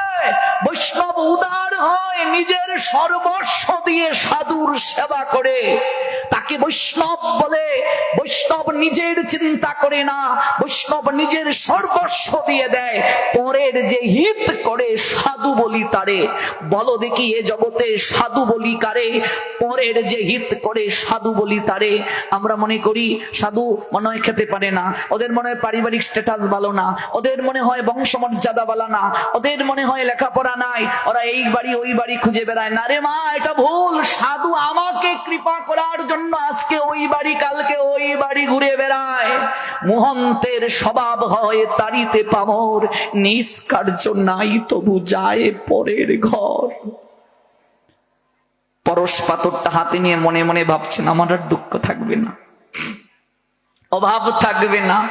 পরশ পাথরটা নিয়ে দেখতে দেখতে তিনি যখন কিছুটা পথ অতিক্রম করলেন, হঠাৎ তার মনে পড়লো, আহা, এ তো একটা দামি পরশ পাথর ওই সাধু যমুনার তীরে বালুর মাঝে পুঁতে রাখলো। একটিবারও পরশ পাথরটা দেখতে চাইলো না, আমি তার কাছে নিয়ে গেলাম। আর এই পরশ পাথরের সংস্পর্শে সে তো একটা স্বর্ণের বাড়িতেও থাকতে পারতো, অথচ সে একটা তাল পাতার কুটিরে থাকে, এরকম চোখ বন্ধ করে থাকে। নিশ্চয়ই এই পরশ পাথরের থেকেও মূল্যবান কিছু তার কাছে আছে।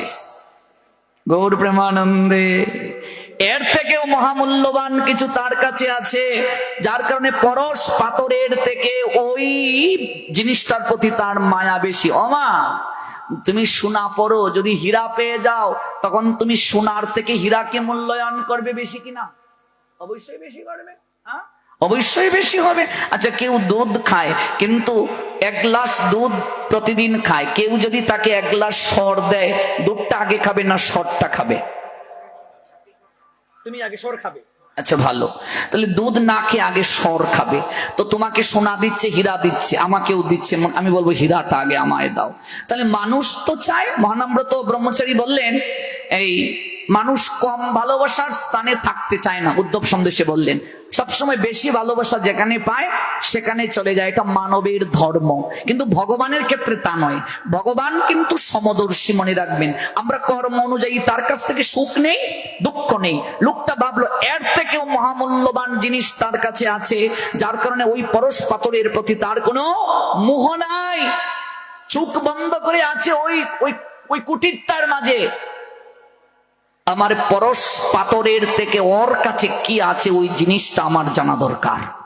আর ওই সাধু ও যত উদার দেখলাম, যদি পরশ পাথরের থেকেও মহামূল্যবান ওর কাছে থাকে, ওইটাও সে আমায় দিয়ে দেবে, তাহলে আমার আরো লাভ হবে। যাই, গিয়ে তিনি বসলেন। আচ্ছা বাবা আবার ফিরে এলে যে, একটা প্রশ্ন জেগেছে মনে। মনে রাখবেন এই ঘটনাটার উপরে রবীন্দ্রনাথ একটা কবিতাও লিখেছিলেন, আমি পরে কবিতাটা বলবো। রবীন্দ্রনাথ সাহিত্যে এই ঘটনার উপর একটা কবিতা লিখেছেন। বাবা আবার ফিরে এলেছে, একটা জিজ্ঞাসা জেগেছে মনে। কি জিজ্ঞাসা? মহাদেব আমাকে স্বপ্নে দর্শন দিয়ে আপনার কাছে পাঠালেন, আমি এলাম। আপনি জীর্ণ শীর্ণ একটা কুটিরে থাকেন, এত মহামূল্যবান একটা পরশ পাথর আপনি যমুনার তীরে বালুর মাঝে আপনি রেখে দিলেন। আমি ওই পাথরটা পেলাম, হাতে করে নিয়ে এলাম, আপনি দেখতেও চাইলেন না, আপনি আমায় দিয়ে দিলেন। এমন একটা ভাব আপনি আমাকে দেখালেন যেন মনে হয় এটা আপনার কাছে একেবারে তুচ্ছ। এর থেকেও মহামূল্যবান একটা কিছু আপনার কাছে নিশ্চয়ই আছে। রবীন্দ্রনাথ বললেন কবিতার সুরে, যে ধনে হইয়া ধনী মনিরে মানো না মনি, তার কিঞ্চিত নত শিরে আমি মাঘি। যে ধনে হইয়া ধনী মনিরে মানো না মনি, তার কিঞ্চিত নত শিরে আমি মাগি।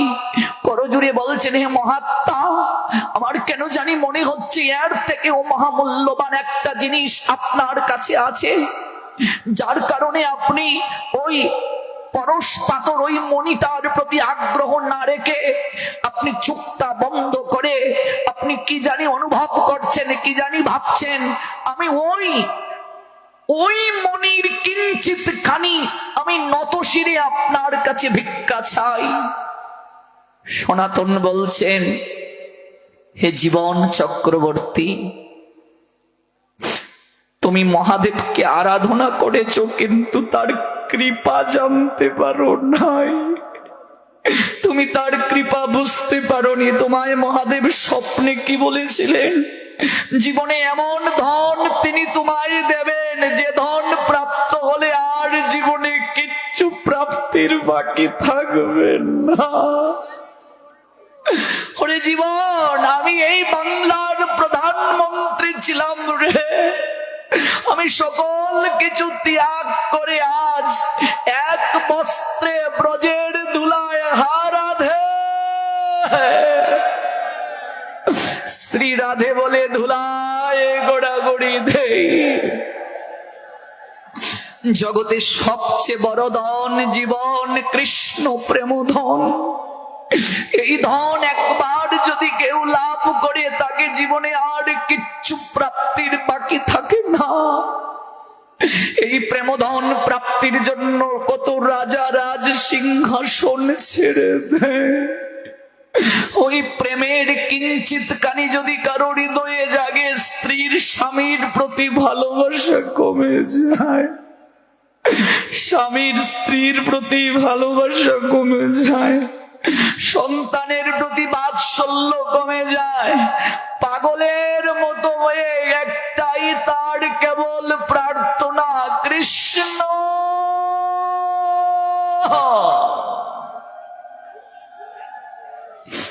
ওগো না জানি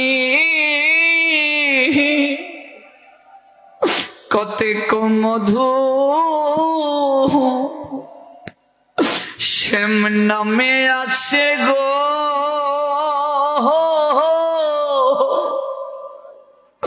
ওগো বদন ছাড়িতে নাহি পারে। ওগো না জানি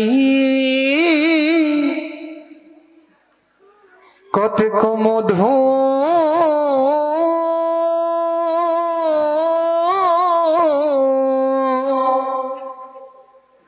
শ্যাম নামে আছে গো,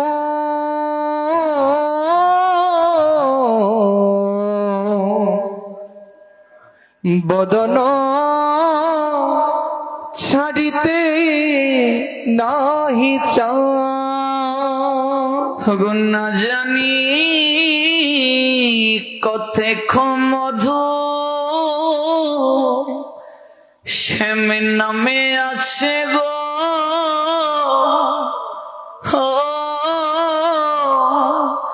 বদন ছাড়িতে নাহি ইচ্ছা। ওগো না জানি হরি বল হরি বল। কতক মধু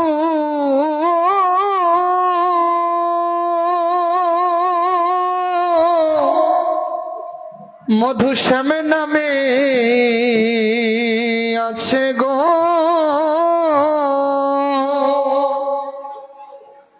আমার বদন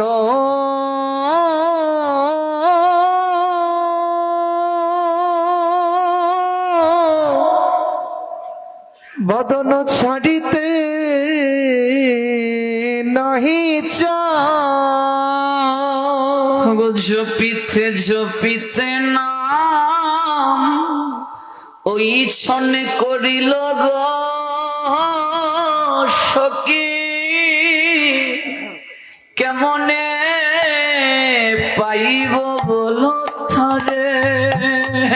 ওই নাম জপিতে জপিতে ওই ছন করিল গো,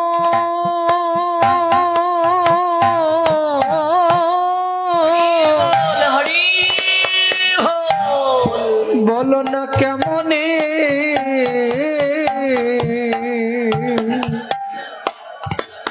পাইব তারে। সখীরে তার নামি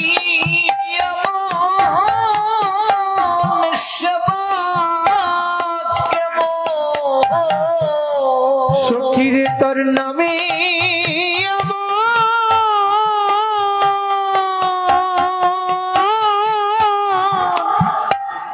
সখীর সেবা কেমন, সখীরে তার নামি সেবা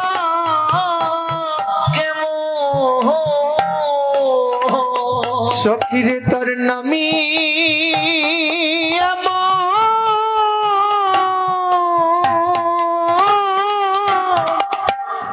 না জানি সেবা কেমন।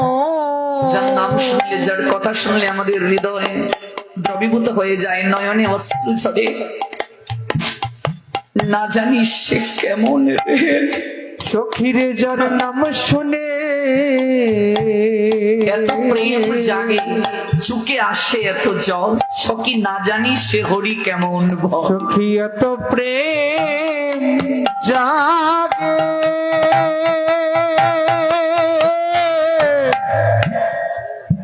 সখীরে চোখে আসে আসে এত জল,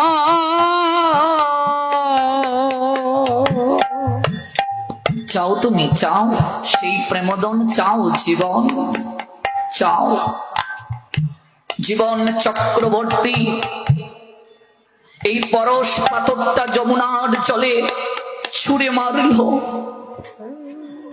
যমুনায় স্নান করে ওই বর্ধমানের মানকর নিবাসী জীবন চক্রবর্তী সনাতন গোস্বামী পাদের চরণে লুটিয়ে পড়ে করজুড়ে বলছে, আমি সেই কৃষ্ণ প্রেমধন চাই, যে প্রেমধন মহাদেব কৃপা করে আমার বিনিময় দিতে আপনার নিকটে এসে আমার ওই অভিমান প্র্যাকটিক্যাল বুঝানোর জন্য, দূরীভূত করার জন্য পাঠালেন। আমি সেই কৃষ্ণ প্রেমধন চাই, যে প্রেমধন প্রাপ্ত হলে জীব পরম সুখী হয়ে যায়। জীবন চক্রবর্তী পরম বৈষ্ণব হয়ে গেল। আমরা শেষ করব। তৎকালীন দিল্লির বাদশাহ এই সংবাদ শুনে ওই যমুনার জলে লোক লস্কর দিয়ে ওই পরশ পাথরটাকে খোঁজার জন্য চেষ্টা করেছিলেন। কত চেষ্টা করা হলো, ওই পরশ পাথর আর পাওয়া যায় না, মণিটা আর পাওয়া যায় না। সাধকরা সকল কিছু জলাঞ্জলি দিয়ে একমাত্র পরম যে চাওয়া কৃষ্ণ প্রেমধন, সেই প্রেমধন ভিক্ষা চায়।